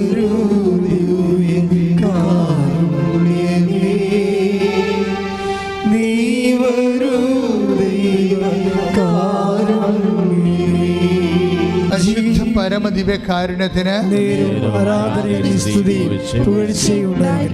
1 സാമുവേൽ 16:7 ഏറ്റുപറഞ്ഞ മനുഷ്യൻ ബാഹ്യരൂപത്തിൽ ശ്രദ്ധിക്കുന്നു, കർത്താവാകട്ടെ ഹൃദയഭാവത്തിലും. അതാണ് വിഷയം. അപ്പം ദൈവം ശ്രദ്ധിക്കേണ്ടത് ഹൃദയഭാവത്തിലാണ്. ബാഹ്യം ഇപ്പം നമ്മൾ മുട്ട നിന്നാലും നിരങ്ങിയാലും കമന്ന് കിടന്നാലും ഹൃദയത്തിൻ്റെ പൊസിഷനാണെന്ന് പറയുന്നത്. ബോഡി പോസ്റ്ററിനേക്കാൾ ഉപരി ബോഡി പോസ്റ്റർ ഹൃദയവുമായിട്ട് ലിങ്കാണെങ്കിൽ കുഴപ്പമില്ല. പക്ഷേ പലപ്പോഴും പ്രാർത്ഥനയ്ക്ക് വരുന്ന ഒരു പരാജയം, ബോഡി പോസ്റ്ററിൽ ഹൃദയവുമായിട്ട് ലിങ്ക് ചെയ്യാറില്ല. ഹൃദയം അതിൻ്റെ വഴിക്ക് പോകും. ജെറമിയ പറഞ്ഞ പോലെ മറ്റെല്ലാ വസ്തുക്കളേക്കാൾ കൗടില്യം പിടിച്ചതാണ് ഹൃദയമെന്ന്. അതായത് ഹൃദയത്തിൻ്റെ വഴിക്ക് പോകും, ബോഡി പോസ്റ്റർ വേറെ വരും. അങ്ങനെ വരരുത്. ഒന്ന് പ്രാർത്ഥിക്കുക. കർത്താവായ ദൈവമേ, എൻ്റെ ശാരീരികമായ പ്രാർത്ഥനയുടെ അടയാളങ്ങളും എൻ്റെ ഹൃദയ വിചാരങ്ങളും ഒന്നായി മാറുവാൻ എന്നെ പുനഃക്രമീകരിക്കണമേ. എൻ്റെ ആധ്യാത്മിക ജീവിതത്തെ പുനഃക്രമീകരിക്കണമേ. ശ്രദ്ധിക്കട്ടെ, സ്വരങ്ങൾ ഉയർത്തിക്കൊണ്ട് സ്തുതിക്കട്ടെ. ഹല്ലേലൂയ. കർത്താവേ, എൻ്റെ ആധ്യാത്മിക ജീവിതത്തെ അങ്ങ് പുനഃക്രമീകരിക്കണമേ കർത്താവേ. ഉടമ്പടിയിൽ അഭിഷേകം ചെയ്യണമേ കർത്താവേ. കരങ്ങൾ ഉയർത്തി സ്തുതിക്കട്ടെ. ഹല്ലേലൂയ. നിയമാവർത്തന പുസ്തകം പിന്നെ പ്രാർത്ഥനയ്ക്ക് വേണ്ട രണ്ടാമത്തെ ഡിസ്പോസിഷനാണ്. നിയമാവർത്തന പുസ്തകം 30:6. നിന്റെ ദൈവമായ കർത്താവിനെ ഏറ്റു പറഞ്ഞേ, നിന്റെ ദൈവമായ കർത്താവിനെ പൂർണ്ണ ഹൃദയത്തോടും പൂർണ്ണ ആത്മാവോടും കൂടെ സ്നേഹിക്കുന്നതിനും അങ്ങനെ നീ ജീവിച്ചിരിക്കുന്നതിന് വേണ്ടി അവിടെ നിന്റെയും നിന്റെ മക്കളുടെയും ഹൃദയ കവാടം തുറക്കട്ടെ. അപ്പോഴ് പൂർണ്ണ ഹൃദയമാണ്. ഇപ്പോൾ ഉടമ്പടി, ഇപ്പോൾ ദൈവത്തോട് അടുത്ത് വരുമ്പോൾ പ്രേയർ പൂർണ്ണ ഹൃദയത്തോടെ വരണം. ഇപ്പോൾ ഉടമ്പടി തന്നെ നിങ്ങൾ പൂർണ്ണ ഹൃദയത്തോടെ എടുക്കാത്തത് കൊണ്ടാണ് ചില ആൾക്കാർക്ക് സാക്ഷ്യം പറയാൻ പറ്റാത്തത്. ഒക്കുവോ? എപ്പോഴും ഞാൻ ഇടക്ക് പറയാറുണ്ട്, പണ്ട് ഇവിടെ ഒരു അച്ഛനുണ്ടായിരുന്നു. അങ്ങേര് ചില ആൾക്കാരോട് ചോദിക്കൂ, ഈ ഉടമ്പടി എടുത്താൽ വല്ലതും കിട്ടുമോ? പുള്ളിക്കറിയത്തില്ല. പുള്ളി വേറെ എവിടെയൊക്കെ പഠിച്ച് തലക്കയറി വന്നിരിക്കുന്ന ആളാണ്. ദൈവത്തോടുള്ള പ്രവർത്തനം, ജനങ്ങളുടെ ഇടയിൽ ദൈവം പ്രവർത്തിക്കുന്നതിനെക്കുറിച്ച് കൂടുതൽ ഐഡിയ ഇല്ല. അപ്പോൾ പുള്ളിക്കൂട്ട എന്നോട് ചോദിച്ചില്ല. എന്നോട് ചോദിച്ചാൽ ഞാൻ ചുട്ട മറുപടി കൊടുത്തുതരാം. പക്ഷേ ഇവിടെ ചോദിച്ച് നടന്ന ആൾക്കാർ, സ്റ്റാഫിനോടൊക്കെ പുള്ളിക്ക് ഉടമ്പടി എടുക്കണം. അതൊക്കെ മുമ്പ് പുള്ളിയുടെ ഒരു തയ്യാറെടുപ്പാണ്. ഉടമ്പടി എടുത്താൽ വല്ലത് ആര് ഇവിടുത്തെ ചാർജുള്ള കക്ഷിയാണ് ചോദിക്കണമെന്ന് മനസ്സിലാക്കണം. കാര്യം പുള്ളിക്ക് ഇവിടെ വന്നതേ ഉള്ളൂ. അപ്പോൾ ആഴ്ചയിലുള്ള ചില വിഷയം വരുന്നത്. അപ്പോഴേ ഇതുപോലെ പൂർണ്ണ മനസ്സില്ലാതെ ആട്ടക്കാരുണ്ടാകും. ആട്ടക്കാർ ഉടമ്പടി എടുക്കുമ്പോഴാണ് ഉടമ്പടി ആടണത്. ഉടമ്പടി എടുക്കുന്നതൊക്കെ ഇപ്പം നിങ്ങൾ അത് ആൻറ്റി പറഞ്ഞു വിട്ട്, എടി ഉടമ്പടി എടുക്കടി. കഴിഞ്ഞ ദിവസങ്ങളിലൊരു നേഴ്സിൻ്റെ ഒരു സാക്ഷ്യം ഉണ്ടായിരുന്നു. ഞാൻ സാക്ഷ്യം പറയുന്നതിൻ്റെ കാര്യത്തിൽ നിങ്ങളത് ശ്രദ്ധിക്കാൻ വേണ്ടിയാണ്. നേഴ്സ് പ്രൊഫസറാണ് അവർ. അപ്പോൾ അവരുടെ കുട്ടിക്ക് എന്തോ കുടലിൻ്റെ ഭയങ്കര ഗുരുതരമായ രോഗമാണ്. എന്നുവെച്ചാൽ അതൊരു തന്നെ എന്താണ്, നമ്മുടെ കോശങ്ങളെ കഴിക്കുന്ന രോഗങ്ങളില്ലേ, ഓട്ടോ ഇമ്മ്യൂണി ഡിസീസാണ്. അപ്പോൾ അത് ഭയങ്കര അങ്ങ് വന്നാൽ ഭയങ്കര മരുന്നൊന്നും ഇല്ല ഇതിന് ശരിക്കും. അപ്പോൾ പ്രൊഫസറ്, ഇവർ നേഴ്സുമാരുടെ പ്രൊഫസറാണ്. പക്ഷെ അത് കാരണം അവർ പറയണത്, എൻ്റെ മോൾക്ക് ഇത് വന്നിട്ട് എൻ്റെ അമ്മ എന്നോട് പറയുന്നുണ്ട് നീ ഉടമ്പടി എടുക്കടി എന്ന്. അപ്പോൾ എനിക്കതൊരു കോമഡിയായിട്ടാണ് തോന്നിയത്. അവരെ കോമഡി എന്ന വാക്ക് പറഞ്ഞില്ല, അവർ പറയുമ്പോൾ നമുക്ക് മനസ്സിലാകും. അവർ പറഞ്ഞത്, അവരുടെ വിശദീകരണം ഇതാണ്. അതായത് ഇതിൻ്റെ ലോജിക്കലായിട്ട് ഇത് വെക്കുക. ഇപ്പം നമ്മൾ മെഡിക്കലായിട്ട് നമ്മൾ പഠിച്ചു കഴിഞ്ഞാൽ നമ്മളൊരു മരുന്ന് അപ്ലൈ ചെയ്താൽ അത് ആ രോഗം എന്താണ്, അതിൻ്റെ കാരണം എന്താണ്, ആ രോഗത്തിൻ്റെ കാരണം എന്താണ്, ആ കാരണങ്ങൾ കണ്ടുപിടിച്ച് കഴിഞ്ഞാൽ അതിൻ്റെ വാക്സിൻ അപ്ലൈ ചെയ്താൽ തീർച്ചയായിട്ടും അത് പ്രവർത്തിക്കും. നമുക്കതിൻ്റെ എവിഡൻസ് കിട്ടും. ഉടമ്പടിക്ക് എന്താണ് എവിഡൻസ്? അല്ലെങ്കിൽ എവിഡൻസ് പ്രാർത്ഥനയ്ക്ക് പൊതുവെ ഉണ്ടാകുന്ന എവിഡൻസ് എന്താണ് പ്രാർത്ഥന? അത് ലോജിക്കലായിട്ട് സിങ്ക് ചെയ്യണില്ല.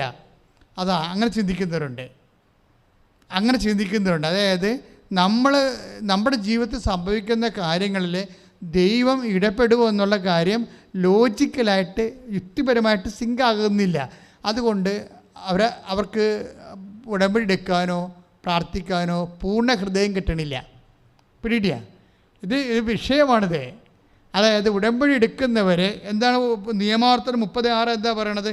നിൻ്റെ ദൈവമായ കർത്താവിന് പൂർണ്ണ ഹൃദയത്തോടും. അപ്പോൾ ഒരു പാർഷ്യലായിട്ടുള്ള ഹൃദയം ഉണ്ടാകും. മനസ്സോടെ എടുത്ത് നോക്കാം, എങ്ങനെ ഇരിക്കട്ടെ എന്ന് കാണട്ടെ, ഒരാഴ്ച 1 മാസം എടുക്കാം. ഇങ്ങനെയൊക്കെ ഇരിക്കില്ലേ? ഇങ്ങനെയൊക്കെ ഉള്ളവരുടെ കാശും പോകാൻ സാധ്യതയുണ്ട്, സമയം പോകാൻ സാധ്യതയുണ്ട്. കാര്യം എന്താ വെച്ച് കഴിഞ്ഞാൽ അവരേതൊരു ടെസ്റ്റ് കേസാക്കി വെച്ചിരിക്കുകയാണ്. ഞാൻ പറയണത് ഉടമ്പടിക്ക് ഉപ്പ് നോക്കാൻ പറ്റുന്ന ആൾക്കാരെന്നാണ് പറയണത്. ശരി, ഉടുപ്പ് നോക്കാൻ ടെസ്റ്റ് ചെയ്താൽ, ഇങ്ങനെ ടെസ്റ്റ് ചെയ്താൽ അപ്പം തന്നെ ആ ഉടമ്പടി ഫ്ലോപ്പായി. അത് നിങ്ങൾ വളരെ ശ്രദ്ധിക്കേണ്ട വിഷയം. പല ആൾക്കാർക്കും പറ്റിക്കുന്ന അബദ്ധം അതാണ്. ഉടമ്പടി വെടിക്കെട്ട് പോലെ, ഇപ്പം രതിയൊക്കെ വിശ്വസിച്ച പോലെ വെടിക്കെട്ട് പോലെ വിശ്വസിക്കുന്നവരുണ്ട്. അവർക്ക് സെക്കൻഡുകൾക്കുള്ളിൽ മറുപടി വരും. നമ്മുടെ ഈ മറുപടി താമസിക്കാൻ കാരണം നമ്മൾ ആ ഉടമ്പടി ലോഞ്ച് ചെയ്തിരിക്കുന്ന ഒരു മെൻ്റൽ ഫോർമാറ്റ്. അതാണ് ഞാൻ ഹൃദയം എന്ന് പറഞ്ഞതിൻ്റെ കാര്യം. നമ്മുടെ സബ്ജക്റ്റ് ഹൃദയമാണ്. ഇത് എവിടെ നിന്നാണ് ഇത് ലോഞ്ച് ചെയ്ത് പോകണമെന്നുള്ളത് നമ്മൾ ശ്രദ്ധിക്കണം. അപ്പം നേഴ്സിൻ്റെ പ്രശ്നം എന്താ? നേഴ്സ് അവർ ഗൂഗിൾ സെർച്ച് ചെയ്ത് ഈ കുട്ടിയുടെ കുടലിൻ്റെ അകത്തുണ്ടാകുന്ന ഈ രോഗം, അത് ഭക്ഷണം കഴിക്കാൻ കൊടുക്കാൻ പറ്റണില്ല, വെയിറ്റ് വെക്കണില്ല, കൊച്ച് ക്ഷീണിച്ച് വരുന്നു, പലതരത്തിലുള്ള മരുന്നൊന്നും പിടിക്കണില്ല. അപ്പോൾ അവർ ഇങ്ങനെ ഗൂഗിളിൽ സെർച്ച് ചെയ്ത് 3 മാസം സെർച്ച് ചെയ്തെന്നാണ് പറയണത് അവർ. വെച്ച് കഴിഞ്ഞാൽ ഇതുപോലെ രോഗികൾ വരുമ്പോൾ ഇതിന് എന്താണ് എൻ്റെ മറുപടി. അപ്പോൾ ഗൂഗിളിൽ പല സൈറ്റല്ലേ, പല സൈറ്റിലും ഓരോ സൈറ്റ് ഓരോ ആൾക്കാരെ ഓരോ കാര്യമാണ് പറയണത്. ഇപ്പോൾ ഓരോ യൂണിവേഴ്സിറ്റികൾക്കൊക്കെ ഇതിൻ്റെയൊക്കെ സൈറ്റുകളുണ്ടാകും, റിസർച്ച് സൈറ്റുകളുണ്ട്. അപ്പോൾ അവർ ഓരോരുത്തർ ഓരോ കാര്യം പറയും. അപ്പോൾ ഇവരതനുസരിച്ചൊക്കെ ഈ കൊച്ചിന് ഭക്ഷണമൊക്കെ ക്രമീകരിച്ച് കൊടുക്കുകയോ ചെയ്തെങ്കിലും അങ്ങനെ 3 മാസം ഇങ്ങനെ ഗൂഗിൾ സെർച്ച് ചെയ്താണ് ഈ കുട്ടിയെ ഇങ്ങനെ ട്രീറ്റ് ചെയ്യുന്നത്. കുട്ടിക്ക് മാറ്റമൊന്നുമില്ല. അവസാനം എന്നാ ചെയ്തെന്ന് വെച്ച് കഴിഞ്ഞാൽ 3 മാസം കൊച്ചിൻ്റെ വഷളായി വരിക.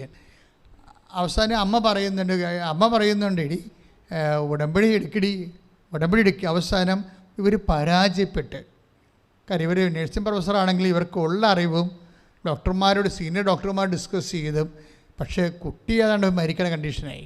ഇവർ പരാജയപ്പെട്ട് കഴിയുമ്പോൾ ഇവർ വന്ന് ഉടമ്പടി എടുക്കും. ഉടമ്പടി എടുത്തിട്ട് ഈ ഉടമ്പടി തൈലമെടുത്ത് വിശ്വാസപ്രമാണം ചൊല്ലി കുഞ്ഞിൻ്റെ വയറ്റിൽ പുരട്ടും. സിമ്പിളാണ് സംഭവം. ഒരാഴ്ചക്കുള്ളിൽ കുട്ടി ആകപ്പാടെ അങ്ങോട്ട് മാറും.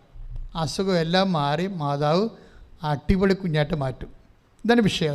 ഇതിനകത്ത് എന്താ നേഴ്സിന് സംഭവിച്ചതെന്ന് വെച്ച് കഴിഞ്ഞാൽ അവർ ഇതിന് പൂർണ്ണ ഹൃദയത്തോടെ അല്ല ആദ്യകാലങ്ങളിൽ ഈ വിഷയം കൈകാര്യം ചെയ്തത്. എന്താ കാര്യം? അവിടെ ബുദ്ധി കാരണം. ചില ആൾക്കാർക്ക് വരുന്ന ഒരു ശാപമാണ് ബുദ്ധി എന്ന് പറയണത്. കാര്യം വെച്ച് കഴിഞ്ഞാൽ അവർ പഠിച്ചു വെച്ചേക്കുന്ന ഫോർമുല അനുസരിച്ച് തന്നെ ആയിരിക്കും അവർ ദൈവത്തെ സമീപിക്കണം. അപ്പോൾ ഒരു ഭാഗിക ഹൃദയമേ ഉണ്ടാകത്തുള്ളൂ.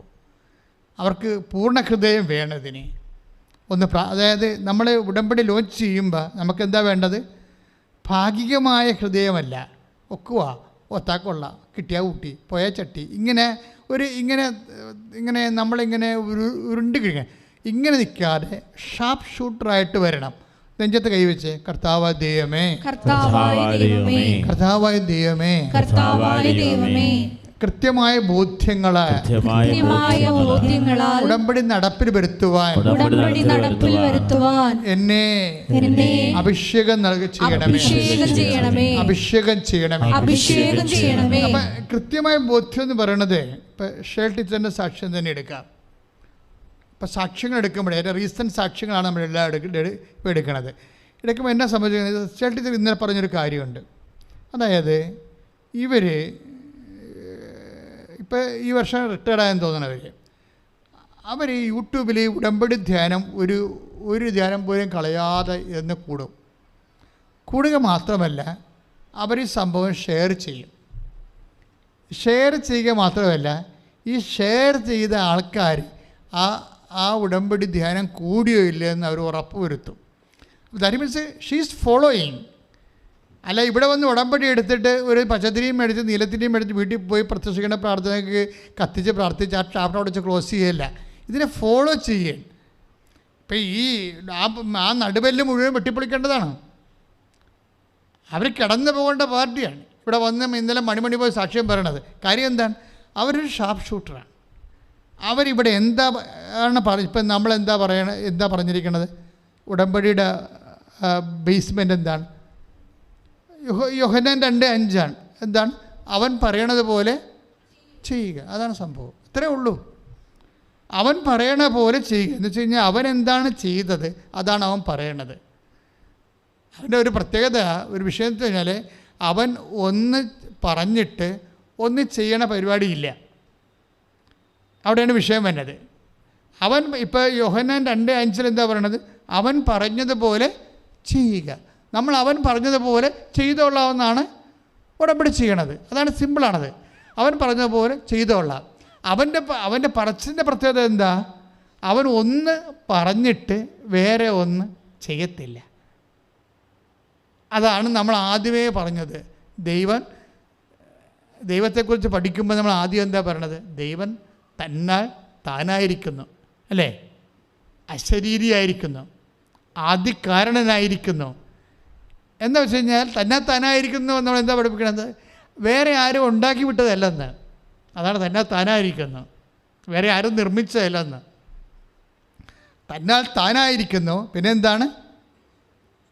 ആദികാരണമായിരിക്കുന്നു എല്ലാത്തിനും. പിന്നെ അശരീരിയായിരിക്കുന്നു. ഇപ്പം ഇതിൻ്റെ അകത്ത് വന്നിരിക്കുന്ന സംഭവം അവസാനം ഒരു വാക്കുണ്ട്: വഞ്ചിക്കാനോ വഞ്ചിക്കപ്പെടാനോ സാധ്യതയില്ലാത്തവനാകുന്നു. ദൈവത്തിൻ്റെ ലക്ഷണം നമ്മൾ പറഞ്ഞില്ലേ? കാറ്റഗിസം, ബേസിക് കാറ്റഗിസത്തിൽ എന്താ പറയണത്? നാലാമത്തെ ദൈവത്തിൻ്റെ ലക്ഷണം എന്താണ്? വഞ്ചിക്കാനോ വഞ്ചിക്കപ്പെടാനോ. ഒന്ന് പറഞ്ഞേ. വഞ്ചിക്കാനോ വഞ്ചിക്കപ്പെടാനോ സാധ്യതയില്ലാത്തവനാകുന്നു. ഈ മനുഷ്യൻ്റെ ഒരു സാധ്യത അതാണ്. വഞ്ചിക്കാനും പറ്റും, വഞ്ചിക്കപ്പെടാനും പറ്റും. ഇവിടെ വിഷയം എന്താ കാര്യം? ഒന്ന് പറഞ്ഞിട്ട് വേറെ ഒന്ന് ചെയ്യും.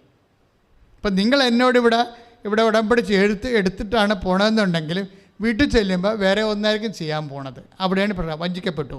ഉടമ്പടി വഞ്ചിക്കപ്പെടുന്നത് അങ്ങനെയാണ്. ഇവിടുന്ന് ഒന്ന് പറയും. ഇപ്പം ഇവിടുന്ന് ലോകം മുഴുവൻ പോയി കർത്താവിൻ്റെ വചനം എല്ലാവരെയും അറിയിക്കാൻ വേണ്ടി, യേശുവെ അറിയാത്തവരെ അറിയിക്കാൻ വേണ്ടി നമ്മൾ പ്രേക്ഷിത പ്രവർത്തനങ്ങൾ ചെയ്യണത്. അതിന് ഏറ്റവും ഉടമ്പടി അത്ഭുതങ്ങളുള്ളത് 10, 100, 120 അത്ഭുതങ്ങളുള്ളത് കൃപാസനം പത്രത്തിലാണ്. അത് പ്രൂവണായിട്ടുള്ളൊരു കാര്യമാണ്.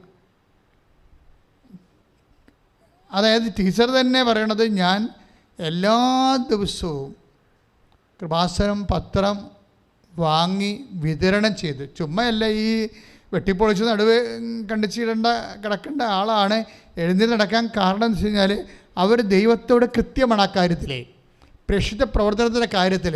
നിങ്ങളെ ചിലർ വിചാരിക്കുവേ എന്നാൽ പിന്നെ ആരെങ്കിലും കൊണ്ട് കൊടുപ്പിക്കാം. ചില ആൾക്കാർ പത്രം വേറെ ആൾക്കാരെ കൊണ്ട് കൊടുപ്പിക്കത്തില്ലേ? അവർക്ക് പോകാനുള്ള സമയമില്ലെന്നാണ് പറയണത്. പക്ഷേ അതല്ല വിഷയം. അവർക്ക് ഒരാക്ഷേപമാണ് പത്രം കൊടുക്കുക. പ്രേക്ഷിത പ്രവർത്തനത്തെക്കുറിച്ച് അവർക്ക് ചിലപ്പോൾ ആക്ഷേപം വരും. അപ്പോൾ ആക്ഷേപം വരുന്നത് കൊണ്ടാണ് നമുക്ക് പ്രേക്ഷിത പ്രവർത്തനം ഹാഫ് മൈൻഡ്, അവിടെ പൂർണ്ണ ഹൃദയം വരത്തില്ല. നിങ്ങൾ തന്നെയല്ല സന്തോഷത്തോടെ ഇത് ചെയ്യുന്നില്ലെങ്കിൽ അവിടെ പൂർണ്ണ ഹൃദയം ഉണ്ടാകത്തില്ല. പ്രാർത്ഥിക്കുക, കർത്താവായ ദൈവമേ, പൂർണ്ണ ഹൃദയത്തോടെ കർത്താവിന്റെ വേല ചെയ്യാൻ എനിക്ക് അഭിഷേകം നൽകണമേ, എനിക്ക് അഭിഷേകം നൽകണമേ. ശ്രദ്ധിക്കട്ടെ, അപ്പോൾ നമ്മൾ ഉടമ്പടി എടുക്കുന്ന ഹൃദയത്തെക്കുറിച്ചാണ് ഈ ശുശ്രൂഷ മുന്നോട്ട് പോകുന്നത്, അല്ലേ? അതായത് അച്ഛൻ ആദ്യം പറഞ്ഞ് ചില ചെടികൾ ചില മണ്ണിൽ നട്ട് കഴിയുമ്പോൾ അതിങ്ങനെ മഞ്ഞ നിറത്തിൽ കോലച്ചിങ്ങനെ വരുമെന്ന് പറയും. വിത്ത് അതിൻ്റെ അകത്ത് ഫലങ്ങളൊന്നും കിട്ടത്തുമില്ല. ചില മണ്ണിൽ നല്ല കരിമ്പച്ചയായിട്ട് ഷൂട്ട് ചെയ്ത് വന്നിട്ട് നിറച്ച് ഫലങ്ങളുണ്ടാകും. ഉടമ്പടി സ്പ്രൗട്ട് ചെയ്യേണ്ടത് ഹൃദയത്തിൽ നിന്നാണ്. ആ ഹൃദയത്തിൻ്റെ കൾച്ചറിങ് എങ്ങനെയാണെന്നാണ് സംസാരിച്ചുകൊണ്ടിരിക്കുന്നത്, അല്ലേ? സുഭാഷിതം 3:5 വചനമുണ്ട്. സുഭാഷിതം 3:5, കർത്താവിൽ പൂർണ്ണ ഹൃദയത്തോടെ വിശ്വാസം അർപ്പിക്കുക, സ്വന്തം ബുദ്ധിയെ ആശ്രയിക്കരുത്. അവിടെയാണ് വിഷയം എന്നത്. It's very great. സുഭാഷിതം 3:5 ഏറ്റു പറഞ്ഞ്, കർത്താവിൽ പൂർണ്ണ ഹൃദയത്തോടെ വിശ്വാസം അർപ്പിക്കുക, സ്വന്തം ബുദ്ധിയെ ആശ്രയിക്കുകയുമരുത്. അപ്പോൾ നേഴ്സിംഗ് പ്രൊഫസറിൻ്റെ വിഷയം അതാണ്. അവരെന്നാ പറയണത്? ഇതിൻ്റെ ലോജിക്ക് എന്താണെന്ന് മനസ്സിലാവണില്ല. നമ്മൾ എണ്ണ തേച്ചാൽ എങ്ങനെയാണ് കുട്ടിയുടെ ഈ ഓട്ടോ ഇമ്മ്യൂണി ഡിസീസ് സുഖപ്പെടുന്നത്? അതിൻ്റെ ലോജിക്ക് എന്താണ്? അതാണ് സംഭവം. അവരെന്താ ഉപയോഗിച്ചത്? അവരുടെ ബുദ്ധിയാണ് അവിടെ ഉപയോഗിച്ചിരിക്കുന്നത്, അല്ലേ? അവരുടെ ബുദ്ധിയാണ്, അവർ പഠിച്ച ശാസ്ത്രമാണ് ഉപയോഗിച്ചിരിക്കുന്നത്. നമ്മളെ പഠിച്ച ശാസ്ത്രമല്ല ഇവിടെ ഉപയോഗിക്കുന്നത്. ഇവിടെ ഉപയോഗിക്കുന്നത് ഹൃദയമാണ്. എങ്ങനെയുള്ള ഹൃദയമാണ്? റോമ 9:10 ഹൃദയമാണ്. റോമ 9:10 എന്താ അത്? യേശു കർത്താവാണെന്ന് റോമ 10:9 ഹൃദയമാണ് നമ്മൾ ഉപയോഗിക്കുന്നത്. എന്താണ്? സ്വന്തം ബുദ്ധിയല്ല. സുഭാഷിതം 3:5 പറഞ്ഞത് എന്താണ്? സ്വന്തം ബുദ്ധിയല്ല നമ്മൾ ആശ്രയിക്കണത്. പിന്നെ ഇവിടെയാണ് എന്താണ് ആശ്രയിക്കണത്? പൂർണ്ണ ഹൃദയം എന്ന് പറയുമ്പോൾ റോമ 10:9 ഹൃദയമാണ്. എന്താണത്? യേശു കർത്താവാണെന്ന് ഹൃദയത്തിൽ വിശ്വസിക്കും. Praise the Lord. ഒന്ന് പറഞ്ഞേ, യേശു കർത്താവാണെന്ന് ഹൃദയത്തിൽ വിശ്വസിക്കണം. രണ്ടാമത് എന്താണ്? ദൈവം അവനെ മരിച്ചവരിൽ നിന്ന് ഉയർപ്പിച്ചെന്ന് അധരം കൊണ്ട് ഏറ്റു പറയണം. Praise the Lord. Praise the Lord. ഒന്ന് പറഞ്ഞേ, ദൈവം അവനെ മരിച്ചവരിൽ നിന്ന് ഉയർപ്പിച്ചെന്ന് അധരം കൊണ്ട് ഏറ്റു പറയണം. ഇതാണ് ഇതിൻ്റെ ലോജിക്ക്. അല്ലാതെ ഫിസിക്കൽ സയൻസ് അല്ലെങ്കിൽ മെഡിക്കൽ സയൻസ് അല്ല ഇതിൻ്റെ ലോജിക്ക്. ഉടമ്പടി തൈലം തേച്ച ഉടനെ ആ കുട്ടി സുഖപ്പെട്ടെന്ന് നേഴ്സിംഗ് പ്രൊഫസർ പറയണത്, ഞാൻ സൈത്ത് കൊടുത്തപ്പോൾ ബാത്റൂമിൽ പോയി പ്രാർത്ഥിച്ചിട്ട് നടുവലിന് പുരട്ടിയിട്ട് വരാൻ തിരിച്ചു വരുമ്പോൾ ആ സ്കാൻ ചെയ്യുമ്പോൾ അത് എല്ല് ഉന്തിയ ഭാഗം കാണാനില്ലാതിരിക്കണതെല്ലാം അതിൻ്റെ ലോജിക്ക് എന്താണ്? അതിൻ്റെ ലോജിക്ക്, അതിനൊരു സ്പിരിച്വൽ ലോജിക്കുണ്ട്. അതിൻ്റെ ലോജിക്ക് എന്ന് പറഞ്ഞാൽ എന്താണ്? റോമ 10:9 എന്താണ്? യേശുവാണ് കർത്താവ്. ഒന്ന് പറഞ്ഞേ, ദൈവം അവനെ മരിച്ചവരിൽ നിന്ന് ഉയർപ്പിച്ചു.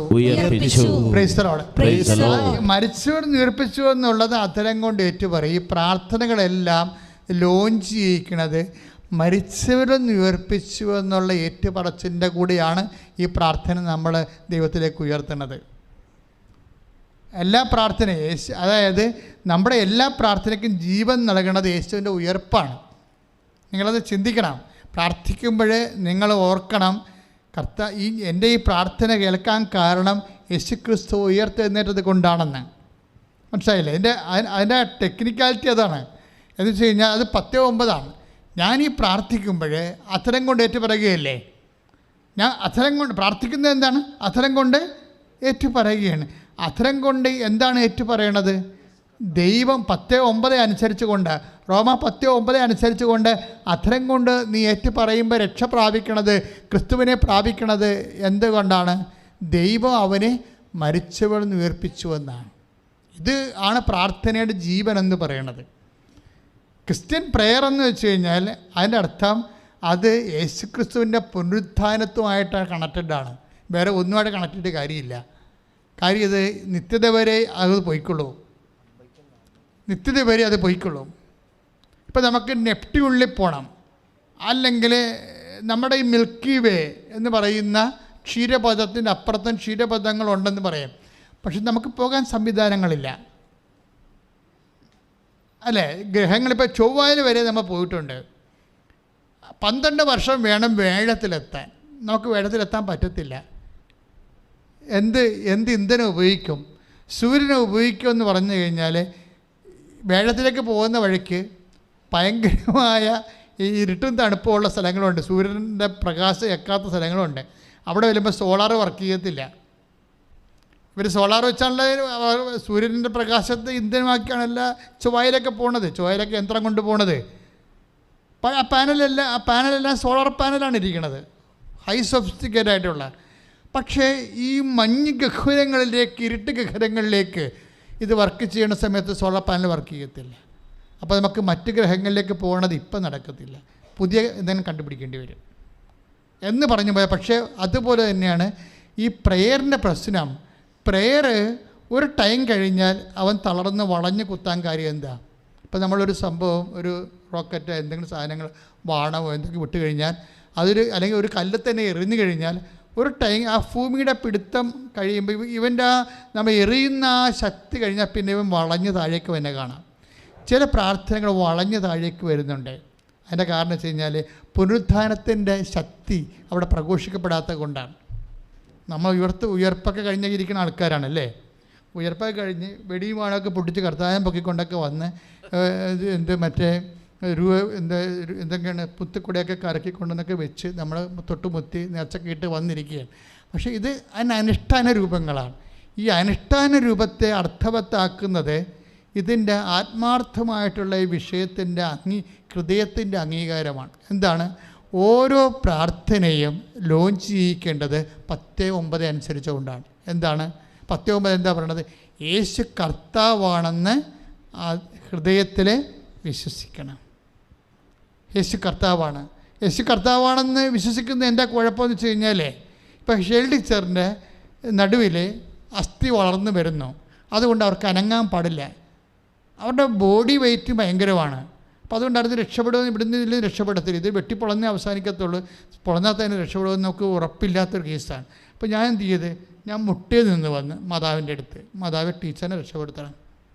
ടീച്ചറെ രക്ഷപ്പെടുത്താൻ വേണ്ടി എനിക്ക് മാതാവിനോട് പറയാൻ വേണ്ടി കുറച്ച് കാര്യങ്ങളുണ്ട്. ടീച്ചർ നല്ലൊരു പ്രേക്ഷിതയാണ്, അതാണ് വിഷയം. ഇവർ രക്ഷപ്പെട്ടാൽ മാതാവിന് വല്ല ഗുണമുണ്ടാകണ്ടേ ദൈവത്തിന്? പല ആൾക്കാരും രക്ഷപ്പെടുത്തിയാൽ ദൈവത്തിന് ദോഷമേ ഉണ്ടാകത്തുള്ളൂ. അവിടെയാണ് ഒരു അത് പ്രശ്നമാണ്. അത് നിങ്ങളൊന്ന് ആത്മശോധന ചെയ്യേണ്ടതാണ്. നിങ്ങൾ രക്ഷപ്പെട്ടാൽ ദൈവത്തിന് വല്ല ഗുണവും ഉണ്ടാകുമോ? വിശ്വാസമില്ലാത്തവർക്ക് വിശ്വാസം നിങ്ങൾ പകർന്നു കൊടുക്കുമോ? അതൊരു ചോദ്യമാണ്. ഞാൻ ടീച്ചറിൻ്റെ മുമ്പിൽ മുട്ടുകുത്തുമ്പോൾ ഞാൻ പറഞ്ഞു ടീച്ചറിനെ രക്ഷപ്പെടുത്തണം. എന്താ കാര്യം? ഇവർ നല്ല പ്രേക്ഷിതയാണ്. കർത്താവിനോട് ഇങ്ങനെ അവരുടെ ഗ്രൗണ്ട് വെച്ച് സംസാരിക്കുന്നത് എപ്പോഴും നല്ലതായിരിക്കും. അവരുടെ ഗ്രൗണ്ട് നിങ്ങൾക്ക് നിങ്ങളുടെ കലിബർ എന്ന് പറയണത് നിങ്ങളുടെ പ്രാർത്ഥന ലോഞ്ച് ചെയ്യണതിൻ്റെ അത് രണ്ടാമത്തെ ഘടകം നിങ്ങളുടെ വിശ്വാസ ജീവിതമാണ്. നിങ്ങളുടെ പ്രാർത്ഥന ഷൂട്ടപ്പ് ചെയ്ത് പോകണമെങ്കിൽ രണ്ടാമത്തെ ഘടകം ഞാൻ ടീച്ചറിനോട് ഈശോയോട് പറഞ്ഞത് അവർ നല്ല പ്രേക്ഷിതയാണെന്നാണ് പറഞ്ഞത്. കാര്യം ഇങ്ങനെ പറയാൻ കാരണമെന്ന് വെച്ചാൽ അങ്ങനെയൊക്കെ പറയാൻ പറ്റുകയാണെങ്കിൽ പെട്ടെന്ന് ഇമ്മീഡിയറ്റ് ആക്ഷൻ ഉണ്ടാകും. ഇപ്പോൾ ശിഷ്യന്മാർ വന്ന് ഈ ശതാധിപനെക്കുറിച്ച് എന്താ പറയണത്? ഇവനൊരു നല്ല മനുഷ്യനാണ്. നിങ്ങളുടെ ഫയല് ദൈവദർശനെ വെക്കുമ്പോൾ അതിന് എന്തെങ്കിലും കൂടി നിങ്ങളെ അവതരിപ്പിക്കാൻ പറ്റുന്ന രീതിയിൽ നിങ്ങൾക്ക് ദൈവദർശനത്തിൽ എന്തെങ്കിലും സ്വീകാര്യത ഉണ്ടാവണം. ഞാൻ ടീച്ചറിനെ കുറിച്ച് അതാ പറഞ്ഞത്. അവരന്നും നല്ല പ്രേക്ഷിതയായിരുന്നു. എല്ലാ ആൾക്കാരോടും കർത്താവിനെക്കുറിച്ചും എല്ലാ ടീച്ചർമാരോടും അവർ പറയുമായിരുന്നു. പത്രം എല്ലാവർക്കും പ്രാർത്ഥിച്ച് കൊടുക്കുമായിരുന്നു. അപ്പോൾ അവർ നിലനിൽക്കണമെന്ന് ഞാൻ മാതാവിനോട് പറഞ്ഞു. അവർക്ക് എന്ത് അസുഖം ഉണ്ടായാലും അവർ നിലനിൽക്കണം. അതുകൊണ്ടാണ് സെക്കൻഡുകൾക്കുള്ളിൽ ആ അത്ഭുതം പെട്ടെന്ന് നടക്കാനും ബയോപ്സി പോലും ചെയ്യാത്ത ഇടങ്ങളിൽ വന്നിരിക്കുന്നതിൽ അത് ദൈവമഹത്വത്തിൽ ഉണ്ടാകാൻ കാരണം ഈ ഞാനിത് പ്രയർ ദൈവദർശനെ പ്ലേസ് ചെയ്ത രീതിയാണ്. അവർ രക്ഷപ്പെടണം, അവർ നിലനിൽക്കണം, അവർ നല്ല പ്രേക്ഷിതയാണ്. എനിക്കിത് എവിടെ നിന്നാണ് കിട്ടിയത്? എനിക്കിത് ഇങ്ങനെ ഇപ്പം എനിക്ക് പ്രൊമോട്ട് ചെയ്യാൻ പറ്റുന്ന രീതിയിൽ നിങ്ങൾക്ക് ആ കലിബർ നിങ്ങൾക്ക് ദൈവത്തിന് നിങ്ങളെക്കൊണ്ട് ഗുണമുണ്ടെങ്കിൽ അല്ലെങ്കിൽ ദൈവജനത്തിന് ഗുണമുണ്ടെങ്കിൽ മറ്റു മനുഷ്യർക്ക് വിശ്വാസം വർദ്ധിക്കാൻ നിങ്ങളെക്കൊണ്ട് പറ്റും എന്ന് നിങ്ങൾക്ക് കോൺഫിഡൻസ് ഉണ്ടെങ്കിൽ ഈ നിങ്ങളുടെ പ്രെയർ ലോഞ്ച് ചെയ്യും പെട്ടെന്ന്. അതറിയണമെങ്കിൽ ലൂക്ക 7:5 3 തൊട്ടുണ്ട്. ശതാധിപൻ 7:3 തൊട്ടുണ്ട്. ലൂക്കാസ് വിശേഷം 7:3. ശതാധിപൻ യേശുവിനെ പറ്റി കേട്ട് തൻ്റെ ഭൃത്യന്മാരെ ഭൃത്യനെ സുഖപ്പെടുത്തണമേ എന്ന് അപേക്ഷിക്കുവാൻ ചില യഹൂദ പ്രമാണിമാരെ അവൻ്റെ അടുക്കലേക്ക് അയച്ചു. യഹൂദ പ്രമാണിമാരെ അവർ യേശുവിൻ്റെ അടുത്ത് വന്ന് കേണപേക്ഷിച്ചു. എന്താ പറഞ്ഞത്? നീ ഇത് ചെയ്തു കൊടുക്കാൻ അവൻ അർഹനാണ്. അതാണ് സംഭവം. റെക്കമെൻഡ് ചെയ്യുമ്പോൾ എന്ത് ബേസ് അതിൻ്റെ ഗ്രൗണ്ട് എന്താണെന്ന് അറിയണം.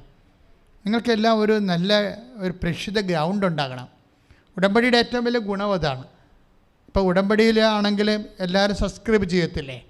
ഞങ്ങൾ 5 പൈസ അതുകൊണ്ട് ഉണ്ടാക്കണില്ല. കമ്പനിയോട് യൂട്യൂബ് കമ്പനിയോട് 5 പൈസ വാങ്ങിക്കുന്നില്ല. ഞങ്ങളുടെ ഉദ്ദേശം എന്ന് പറഞ്ഞാൽ കർത്താവിനെ അറിയാത്ത അറിയിക്കുകയാണ്. അപ്പോൾ ഞങ്ങളെ സംബന്ധിച്ചോളം ഞങ്ങൾ പറയുമ്പോൾ ഗ്രൗണ്ടുണ്ട്. എന്ന് വെച്ച് കഴിഞ്ഞാൽ ഞങ്ങൾക്ക് വേണമെങ്കിൽ 1.5 ലക്ഷം രൂപയൊക്കെ വേണമെങ്കിൽ മേടിക്കാം. 5 ലക്ഷത്തോളം ആൾക്കാരില്ലേ സബ്സ്ക്രിപ്ഷൻ. അപ്പോൾ അത് പണപരമായ കാര്യത്തിന് സാമ്പത്തികം ഉണ്ടാക്കാൻ വേണ്ടിയാണെങ്കിൽ ഞങ്ങൾക്ക് ഉപയോഗിക്കാം. ഞങ്ങൾ കർത്താവിൻ്റെ മുമ്പ് വന്ന് നിങ്ങൾക്ക് വേണ്ടി പറയുമ്പോഴേ ഞങ്ങൾക്ക് പറയാം പണം ഉണ്ടാക്കാൻ വേണ്ടിയല്ല ഈശോയെ. ഈ ഈശോയ്ക്ക് നന്നായി സത്യം അറിയാമല്ലോ. നിന്നെ അവരറിയണം. അവർ സുഖപ്പെട്ടിട്ട് 10 മനുഷ്യരോട് നിന്നെക്കുറിച്ച് അവർ പറയുമ്പോഴേ നീ ലോകം ഇനിയും അറിയാത്ത ആൾക്കാർ നിന്നെ അറിയും, നിന്നെ ദൈവമായിട്ട് അംഗീകരിക്കുകയും അവരുടെ ജീവിതത്തിലെ നിത്യത രക്ഷ പ്രാപിക്കുകയും ചെയ്യും. അങ്ങനെ ഒരു പ്രേക്ഷിതപരമായ ഐഡിയ ഉടമ്പടി എടുക്കുന്നവർക്കുണ്ടാകണം.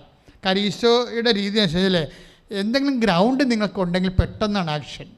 അതുകൊണ്ട് നിങ്ങളുടെ പത്രം വാങ്ങിക്കുക, പത്രം പ്രാർത്ഥിച്ച് കൊടുക്കുക. പലപാടും ആർക്കെങ്കിലും കൊടുത്തിങ്ങനെ ഒപ്പിച്ചുണ്ടാക്കരുത്.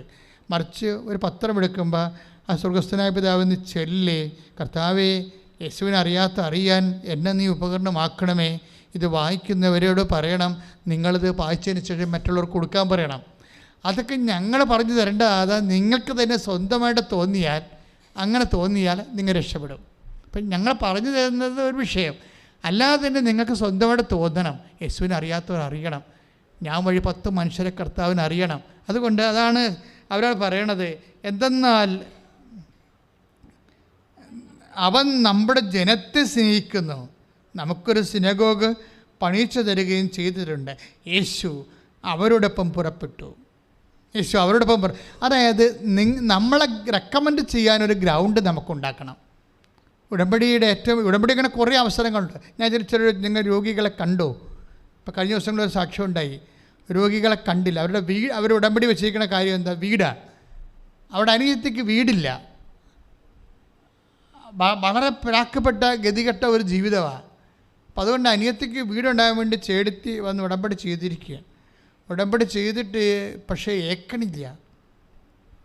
ഉടമ്പടി ചെയ്തിട്ട് ആ വിഷയം, ബാക്കി എല്ലാ വിഷയവും നടന്ന്, പ്രധാനപ്പെട്ട വിഷയം നടന്നില്ല. അപ്പോഴവൾക്ക് മനസ്സിലായി, ഞാനൊരു പ്രധാനപ്പെട്ട കാര്യം ചെയ്തിട്ടില്ല, അതുകൊണ്ടായിരിക്കുമെന്ന് വിചാരിച്ചുകൊണ്ട് കാര്യം രോഗിനെ കാണാൻ പോയിട്ടില്ല, രോഗികളെ കാണാൻ പോയിട്ടില്ല, രോഗികൾക്ക് ഭക്ഷണം കൊടുത്തിട്ടില്ല, രോഗികൾക്ക് വസ്ത്രം കൊടുത്തിട്ടില്ല. അതുകൊണ്ട് അവർ വിചാരിച്ചു ഇനി അത് ചെയ്യാമെന്നും പറഞ്ഞ് ഇവർ രോഗീനെ 13 കിലോമീറ്റർ സഞ്ചരിച്ചൊരു കിടപ്പ് രോഗി എടുത്ത് പോയി. ആ രോഗീനെ കട്ടിലേന്ന് പൊക്കി കുളിപ്പിക്കാൻ വേണ്ടി ഇങ്ങനെ പൊക്കി എടുത്തുകൊണ്ടിരിക്കുന്ന സമയത്ത് പെട്ടെന്ന് മൊബൈലിൽ റിങ് വരും. എന്താ സംഭവം? അനിയത്തിക്ക് വീട് ശരിയായെന്ന്. ഈ ടൈം കണ്ടോ? ടൈം അത്രയും അതായത് നമ്മൾക്ക് വരുന്നൊരു വിഷയമെന്ന് പറയണത്, നിങ്ങളിത് അച്ഛൻ ഇങ്ങനെ പറയുമായിരിക്കും, കുറച്ചൊക്കെ ചെയ്താൽ മതിയായിരിക്കും. ഇങ്ങനെ ഈ ഉടമ്പടിക്കാരുണ്ട്, ഇവരൊക്കെയാണ് ഈ പണി മേടിക്കണത്. ഉടമ്പടിക്കാർ ആലപ്പുഴ വരണമെന്ന് തന്നെ ഞാൻ പറയണില്ല, വെറുതെ കാശ് കളഞ്ഞ എന്തിനാ. അപ്പം അതുകൊണ്ട് ഇത് ദൈവത്തോട് ചെയ്യുക. കാര്യം അവൻ പറയാത്ത ഒരു കാര്യവും നിങ്ങളോട് ഞങ്ങൾ പറഞ്ഞിട്ടില്ല. ഉടമ്പടി എന്ന് പറയുന്നത് എന്താണ്? അവൻ പറയണ പോലെ ചെയ്യുകയാണ് ഉടമ്പടി. അവൻ പറയാത്ത ഒരു കാര്യം പോലും ഞാൻ നിങ്ങളോട് പറഞ്ഞിട്ടില്ല. നിങ്ങളുടെ കൈ പൊക്ക് 100 രൂപ തരാൻ പറ്റുന്നവർ തരാനൊക്കെ ഒന്നും പറഞ്ഞിട്ടില്ല അല്ലേ? ഇന്ന് വരെ ഈ കൃപാസ് തുടങ്ങിയിട്ട് ഞാൻ സാമ്പത്തിക വിഷയം 2000 തുടങ്ങിയതാണ്. 87 ഇത് ആദ്യം തുടങ്ങിയത്, കടലോരത്തായിട്ട് കൺവെൻഷൻ. അന്ന് വരെ ഞങ്ങൾ അൾത്താരെയും സാമ്പത്തികമായിട്ട് ഞങ്ങൾ കണക്ട് ചെയ്യിക്കത്തില്ല. ആർക്കെങ്കിലും അമ്മയെ സഹായിക്കാനുണ്ട്, ഇത് കറണ്ട് ചാർജ് അടിച്ച് പെയിൻ്റ് അടിച്ച് വൃത്തിയായിട്ട് കിടക്കണമെന്ന് ആഗ്രഹമുള്ളവർ അവിടെ കൊണ്ടുപോയി ഓഫീസുമായിട്ട് കണ്ട് എൻ്റെ രസീത് വാങ്ങിക്കണമെന്നില്ല. അച്ഛനുമായിട്ടില്ല, ഞാനും ആൾക്കാരെ കാണുന്നത് പബ്ലിക്കായിട്ട് കാണുന്നത്. എന്താ കാര്യം? പബ്ലിക് അല്ലാതെ വേറെ ഒരു കാര്യത്തിൽ ഇല്ലെന്നറിയാൻ വേണ്ടിയാണ്. പബ്ലിക് അല്ലാതെ എല്ലാവരും കാണും, കാണാത്ത ഒരു മനുഷ്യനും കാണാതിരിക്കത്തില്ല. പക്ഷേ ഏറ്റവും സീരിയസ് വിഷയം ആദ്യം എടുക്കും. മുമ്പിൽ ടൈമില്ലാത്ത വിഷയമെല്ലാം എടുക്കും. ഇപ്പം മുമ്പിൽ ഒരു അല്പം സമയം പോലും ഇല്ലാത്ത വിഷയങ്ങളുണ്ടാകും, അതൊക്കെ എടുക്കും ആദ്യം. ഉടമ്പടി പുതുക്കിയിരിക്കണമെന്ന് മാത്രമേ ഉള്ളൂ. ചിലരുടെ സാക്ഷ്യം പറഞ്ഞാലെടുക്കും. വിഷയം അത്രയും സീരിയസ് അല്ലെങ്കിലും അപ്പോൾ സാക്ഷ്യം പറഞ്ഞാൽ ഞങ്ങൾ ചോദിക്കും. വിഷയം സീരിയസ് ആണെങ്കിൽ സാക്ഷ്യം പറയാതെ തന്നെ എടുക്കും. കാര്യം അവർക്ക് ചിലപ്പോൾ ഒരു ഉപദേശം കൊടുക്കേണ്ടി വരും, ചിലപ്പോൾ ഒരു ബ്ലെസ്സിങ് മാത്രം മതിയാകും, ചിലപ്പോൾ ഇതുപോലെ മുട്ടയെന്നൊരു പ്രാർത്ഥന കൊടുത്താൽ മതിയാകും. അപ്പം അതുകൊണ്ട് നിങ്ങൾ ഉടമ്പടി ചെയ്യുമ്പോൾ ഞങ്ങളുടെ ഭാഗത്തു നിന്ന് ഞങ്ങൾ കൃത്യമായിട്ട് ചെയ്യണത്, നിങ്ങളത് അവൻ പറയണത് പോലെ തന്നെ ചെയ്യണം. അവൻ പറയണ കാര്യങ്ങൾ എന്ന് പറയുന്നത്, ഒന്ന്, അവൻ പറഞ്ഞതാണ് ലോകം മുഴുവനും പോകണമെന്ന്, എല്ലാ സൃഷ്ടികളോടും സുവിശേഷം പ്രസംഗിക്കണം. അപ്പം നിങ്ങൾ ആരെ കണ്ടാലും കർത്താവിനെക്കുറിച്ച് പറയാൻ ബാധ്യസ്ഥരാണ്. അത് പറയാനുള്ള ചങ്കൂറ്റം ഇല്ലെങ്കിൽ പത്രം കൊടുക്കണം. പത്രത്തിലുണ്ടല്ലോ, പത്രം കണ്ടിട്ടല്ലേ എല്ലാ ആൾക്കാരും കൃപാസനത്തിൽ വരണത്. എന്താണ് 100 സാക്ഷ്യങ്ങളൊക്കെ അല്ലേ ഒരു മാസം വരണത്. അത് നമുക്കൊരു 3000 2000 ഒക്കെ അടുത്ത് സാക്ഷ്യങ്ങളൊക്കെ വരുമ്പോഴാണ് അതിൽ ഏറ്റവും നല്ല സാക്ഷ്യം നോക്കിയാണ് പത്രത്തിൽ വരുന്നത്. അപ്പോൾ സാക്ഷ്യം പറയാത്തവരാണെങ്കിലും ഇപ്പം നിങ്ങൾ നീല പേപ്പറുള്ളവർ അപ്പം തന്നെ അച്ഛനെ കാണാനുള്ള ചീട്ട് കിട്ടും. പക്ഷേ നീല പേപ്പറുള്ളവരുടെയും സാക്ഷ്യം പറഞ്ഞിട്ടില്ല എന്നുണ്ടെങ്കിൽ ജസ്റ്റ് ബ്ലെസ്സിങ്ങേ കിട്ടത്തുള്ളൂ. എന്താ കാര്യം? എന്തോ ഒരു പന്തികേടുണ്ടെന്ന് എനിക്ക് തോന്നും. നീല പേപ്പറാണ്, ഉടമ്പടി പച്ച കഴിഞ്ഞിട്ട് നീല വരുമല്ല ഒരു കൊല്ലം കഴിയുമ്പോൾ. അപ്പോഴവർക്ക് സാക്ഷ്യം കിട്ടുന്നില്ലെങ്കിൽ അവർ ചുമ്മാ എന്തെങ്കിലും ടെക്നിക്കലായിട്ട് ഓരോ കാര്യങ്ങൾ നിവർത്തിയെന്നല്ലാതെ മനസ്സർപ്പിച്ചുകൊണ്ട് പൂർണ്ണ ഹൃദയത്തോടെ ആ സംഭവം ചെയ്ത് കാണത്തില്ല. ഉടമ്പടിയുടെ രീതി എന്ന് വെച്ചാൽ ഉടമ്പടി ഒരു വ്യക്തിയെ കംപ്ലീറ്റ് ഫെയ്ത്ത്ഫുള്ളാക്കും. അതറിയണമെങ്കിലേ നമ്മൾ മത്തായിയുടെ സുവിശേഷം 5:47 അതായത് സഹോദരങ്ങളെ മാത്രമേ നിങ്ങൾ അഭിവാദനം ചെയ്യുന്നുള്ളൂവെങ്കിൽ വിശേഷവിധിയായി നിങ്ങൾ എന്താണ് ചെയ്യുന്നത്? വിജാതീയരും അത് തന്നെ ചെയ്യുന്നില്ലേ? അതാണ് ചോദ്യം. അതായത് നമ്മുടെ സാധാരണ കടമകളില്ലേ, മനുഷ്യന്മാർ ചെയ്യുന്ന കടമകൾ, അത് മാത്രം ചെയ്താൽ ഒരിക്കലും കംപ്ലീറ്റ് ആകത്തില്ല നമ്മൾ. അതാണ് വിഷയം. അപ്പനും അമ്മയും നമ്മൾ നോക്കുന്നു, ശരിയാണ്, നല്ല കാര്യമാണ്. പക്ഷെ അതുകൊണ്ട് നമുക്ക് ഇപ്പോഴത്തെ ഏണിംഗ് ഒന്നുമില്ല. നമ്മളൊരു സാധാരണ ഒരു പ്രതലത്തിൻ്റെ ഒരു ലെവലുണ്ടല്ലോ, ആ ലെവല് ചിലപ്പോൾ അത് കുഴിക്കാൻ പറ്റും, അല്ലെങ്കിൽ അതിനകത്ത് കുറച്ചും വേറെ മണ്ണ് കൊണ്ടുവന്നിട്ട് അത് ഉയർത്താൻ പറ്റും. 2-3 ലെവലാണ് അതിൻ്റെ അകത്ത് ഉള്ളത്. ഒന്ന് കുഴി, പിന്നെ സാധാരണ സമതലം, പിന്നെ കുന്ന്. ഭൂമിക്ക് 3 ലെവലാണുള്ളത് അല്ലേ? കുഴിയുണ്ട്, പിന്നെ സമതലമുണ്ട്, പിന്നെ കുന്നുണ്ട്. നിങ്ങൾക്കൊക്കെ ഇത് മനസ്സിലാകാൻ വേണ്ടിയാണ് ഇങ്ങനെ കൊച്ചു ഭാഷ ഉപയോഗിക്കുന്നത്. എന്താ പ്രശ്നം വെച്ച് കഴിഞ്ഞാൽ, ഇതുപോലെ ഇപ്പോൾ അപ്പനെയും അമ്മയും നമ്മൾ നോക്കുന്നു, അത് സമതലമാണ്, നോക്കില്ല കുഴിയാവും. പിടിയേ, അപ്പനും അമ്മയും നമ്മളെ ജനിപ്പിച്ച് വളർത്തിയില്ലേ, അപ്പം അവരെ നോക്കുക എന്ന് പറയണത് സ്വാഭാവികമായൊരു നീതിയാണ്, അത് സമതലമാണ്. അതാണ് ഈശോ ചോദിക്കണത്. അത് നമ്മൾ ചെയ്തില്ലെങ്കിൽ കുഴിയാവും. അതാണ് ഈശോ ചോദിക്കുന്നത്. സഹോദരങ്ങളെ മാത്രമേ നിങ്ങൾ അഭിവാദനം ചെയ്യുന്നുള്ളൂ എങ്കിൽ വിശേഷവിധിയായി എന്താണ് ചെയ്യണത്? അപ്പോൾ ദൈവം ആഗ്രഹിക്കുന്നത് എന്താണ്? എക്സ്ട്രാ ചെയ്യുന്നതാണ്. ഉടമ്പടി നിങ്ങളെ കൊണ്ട് എക്സ്ട്രാ ചെയ്യിക്കുന്ന എന്തെല്ലാം കാര്യങ്ങളുണ്ടെന്ന് അറിയാവോ? ഉടമ്പടി ചെയ്യിക്കുന്ന എല്ലാ കാര്യങ്ങളും എക്സ്ട്രായാണ്. രോഗികളെ പരിചരണം എന്ന് പറഞ്ഞാൽ നിങ്ങളുടെ വീട്ടിലെ രോഗികളായിരിക്കണം നിർബന്ധമില്ല, പുറത്തെ രോഗികളെയാണ് ഉദ്ദേശിക്കുന്നത്. എക്സ്ട്രാ വരുന്നതാണത്. എക്സ്ട്രാ. അപ്പോൾ രോഗികളെ പോയി കാണുമ്പോൾ ചിലർ എൻ്റെ അടുത്ത് എപ്പോഴും പറയാറുണ്ട്, അച്ഛാ വീട്ടിലെ അമ്മായിയമ്മ കിടപ്പാണേ, ഞാനാ തന്നെ അവരുടെ കാര്യങ്ങളൊക്കെ എല്ലാം നോക്കണത്. അപ്പോൾ രോഗികളെ ശുശ്രൂഷിക്കേണ്ടത് വീട്ടിലെ, പണ്ട് ലീജിയൻ ഓഫ് മേരിക്കാർക്ക് ഒരു പരിപാടി ഉണ്ടായിരുന്നു ഇതുപോലെ. അവർ രോഗി സന്ദർശനമുണ്ട്. അവർ രോഗി സന്ദർശനം 47 എന്നൊക്കെ പറഞ്ഞ് വായിച്ചുകൊണ്ടിരിക്കും. അപ്പോൾ ഞാൻ 9ാം ക്ലാസ്സിൽ പഠിക്കുമ്പോൾ ലീജിയൻ ഓഫ് മേരിയിലുണ്ടായിരുന്നു. അപ്പോൾ രോഗി സന്ദർശനം അവർ പറയും, അപ്പോൾ അത് എഴുതി വെക്കണം. അപ്പോൾ അവർ രോഗി സന്ദർശനം എന്ന് പറയണത് ആരാണ്? നാത്തുൻ്റെ വീട്ടിൽ പോയി നാത്തുവിനെ കണ്ടെച്ചെന്ന് വെച്ചാൽ രോഗി സന്ദർശനം പറഞ്ഞിരിക്കുകയാണ്. അതൊന്നും വകുപ്പിൽ എഴുതാൻ പറ്റത്തില്ല. അതാണ് ഈശോ ചോദിക്കുന്നത്. ഇങ്ങനെയുള്ള കള്ളത്തരങ്ങൾ കാണിക്കാൻ പറ്റത്തില്ല. മറിച്ച് വിശേഷവിദ്യയായി നിങ്ങൾ എന്താണ് ചെയ്യണത്? അതാണ് വിഷയം. നിങ്ങളുടെ മക്കളെ നോക്കി ആശുപത്രി കിടന്ന് അപ്പനെ നോക്കി അമ്മയെ നോക്കി എന്ന് പറഞ്ഞിട്ട് അതൊന്നും വിശേഷവിധിയല്ല. 5:47 അവൻ പറയണ പോലെ ചെയ്യണമെന്ന് പറഞ്ഞാൽ വിശേഷവിധിയായി നിങ്ങൾ എന്താണ് ചെയ്യണത്? എക്സ്ട്രാ പ്രാർത്ഥിക്കുക. കർത്താവായ ദൈവമേ, സാധാരണ ഉത്തരവാദിത്തത്തില് കവിഞ്ഞ് സുവിശേഷ വേല ചെയ്യാൻ എന്നെ പ്രാപ്തമാക്കണമേ. സാധാരണ ഉത്തരവാദിത്തത്തില് കവിഞ്ഞ് സുവിശേഷ വേല ചെയ്യാൻ എന്നെ പ്രാപ്തമാക്കണമേ. ഇത് നമ്മൾ മത്തായി സുവിശേഷം 5:47-48 ചേർത്ത് വായിക്കുകയാണ്. എന്ന് 47 എന്താ പറയണത്? സഹോദരങ്ങളെ മാത്രമേ നിങ്ങൾ അഭിവാദനം ചെയ്യുന്നുള്ളൂവെങ്കിൽ വിശേഷവിധിയായി എന്താണ് ചെയ്യണത്? ഇപ്പം സഹോദരങ്ങളെ, ബന്ധുക്കളെ, സ്വന്തപ്പെട്ടവരൊക്കെ സഹായിച്ചത് വിശേഷവിധിയല്ല, അത് അക്സെപ്റ്റബിൾ അല്ല, അത് നമ്മുടെ കടമയാണ്. മനസ്സിലായില്ലേ? അത് കടമയാണ്, അത് ഉടമ്പടിയുടെ ഭാഗമല്ല. അത് നിങ്ങൾ അവിടേക്ക് ഒന്ന് ഡ്രോ ചെയ്തതാണ്. നിങ്ങൾ ഇന്ന് വരെ വളർന്ന് വലുതായിട്ടുണ്ടെങ്കിൽ ആരെങ്കിലുമൊക്കെ നിങ്ങളെ ഇതുപോലെ സഹായിച്ചും ബന്ധുക്കളും സ്വന്തപ്പെട്ടവരൊക്കെ സംരക്ഷിച്ചിട്ട് സന്ധിച്ചിട്ടുമാണ് എത്തിയിരിക്കുന്നത്. അവരെ തിരിച്ച് സഹായിക്കുക എന്നുള്ളത് സ്വാഭാവികമായിട്ട് നാച്ചുറലായിട്ടുള്ള ജസ്റ്റിസിൻ്റെ ഭാഗമാണ്. അതൊന്നും നിങ്ങളെ പൂർണ്ണമാക്കത്തില്ല. അതാണ് ഈശോ പറയണത്. അതായത് സഹോദരങ്ങളെ മാത്രമേ നിങ്ങൾ അഭിവാദനം ചെയ്യുന്നുള്ളെങ്കിൽ വിശേഷവിധിയായി എന്താണ് ചെയ്യുന്നത്? വിജാതീയരും, അതായത് യേശുവിനെ അറിയാത്തവരും അങ്ങനെ ചെയ്യുന്നില്ലേ? 48 അതുകൊണ്ട് നിങ്ങളുടെ സ്വർഗസ്ഥനായ പിതാവ് ഏറ്റുപറഞ്ഞ്, അതുകൊണ്ട് നിങ്ങളുടെ സ്വർഗസ്ഥനായ പിതാവ് പരിപൂർണനായിരിക്കുന്നത് പോലെ നിങ്ങളും പരിപൂർണരായിരിക്കുവേ. അപ്പൊ ഞാൻ എപ്പോഴും ചിന്തിക്കുമായിരുന്നേ, ദൈവത്തെ പോലെ പരിപൂർണമാക്കാൻ നമുക്ക് പറ്റുമോ? ഇത് എന്നാ വചനമെന്ന് ചോദിക്കും. ദൈവം ആര്, നമ്മളാര്? പക്ഷെ ഇപ്പം എന്താ ഈശോ പറയണത്? അതായത് നമ്മളുടെ ഉത്തരവാദിത്തത്തിൽ കവിഞ്ഞ് നമ്മൾ എന്ത് ചെയ്താലും നമ്മൾ ദൈവത്തെ പോലെ പരിപൂർണമാകും. അതാണ് ഉടമ്പടി നിങ്ങളെ പരിപൂർണമാക്കുമെന്ന് പറയാൻ കാരണം. നമ്മൾക്ക് സ്വാഭാവികമായ ഉത്തരവാദിത്വമില്ലേ? സ്വാഭാവികമായ ഉത്തരവാദിത്വം കവിഞ്ഞ് എന്ത് ചെയ്താലും എന്ത് പറ്റും? നമ്മളെ പരിപൂർണനാക്കും. ഇതാണ് ദൈവം ആഗ്രഹിക്കുന്നത്. കാര്യം ഇത് ഉടമ്പടി മാത്രമേ അങ്ങനെ ഒരു പ്രെയർ ഉള്ളൂ. ശരിക്കും പറഞ്ഞാൽ ഇപ്പം മനുഷ്യനെ പരിപൂർണനാക്കാൻ വേണ്ടി ഇന്ന് സഭയിൽ നൊവേന കൂടിയാൽ നൊവേന അങ്ങനെ ഡിമാൻഡ്സ് ഒന്നുമില്ലല്ലേ. നമ്മൾ അങ്ങോട്ട് പറയണമല്ലാതെ കുറേ അപേക്ഷക്കത്ത് എഴുതി പെട്ടിയിലേക്ക് ഡംപ് ചെയ്യാവുന്നല്ലാതെ വേറെ ഒന്നുമില്ല. അയാൾ അവിടെ നിന്ന് പോയി കഴിഞ്ഞാൽ പിന്നെ പിറ്റേ ചൊവ്വാഴ്ച തന്നെ കാണാം. അതാണ് വിഷയം എന്നത്. അങ്ങനെ ഒരു പ്രെയറും ഇല്ല. നമ്മളെ പരിപൂർണനാക്കാൻ പറ്റുന്ന ഏത് പ്രെയറുണ്ട്? കുർബാനയെ നമ്മൾ പ്രെയറായിട്ട് എടുക്കണില്ല. അത് നിത്യതയ്ക്ക് വേണ്ടിയുള്ള ദൈവിക പദ്ധതിയാണ്. അത് വിട്. മറിച്ച് മറ്റുള്ള പ്രെയർ ഫോമിൽ മനുഷ്യനെ പൂർണ്ണനാക്കാൻ എന്തുണ്ട്? ശരിക്കും പറഞ്ഞാൽ ഉടമ്പടിയേ ഉള്ളൂ.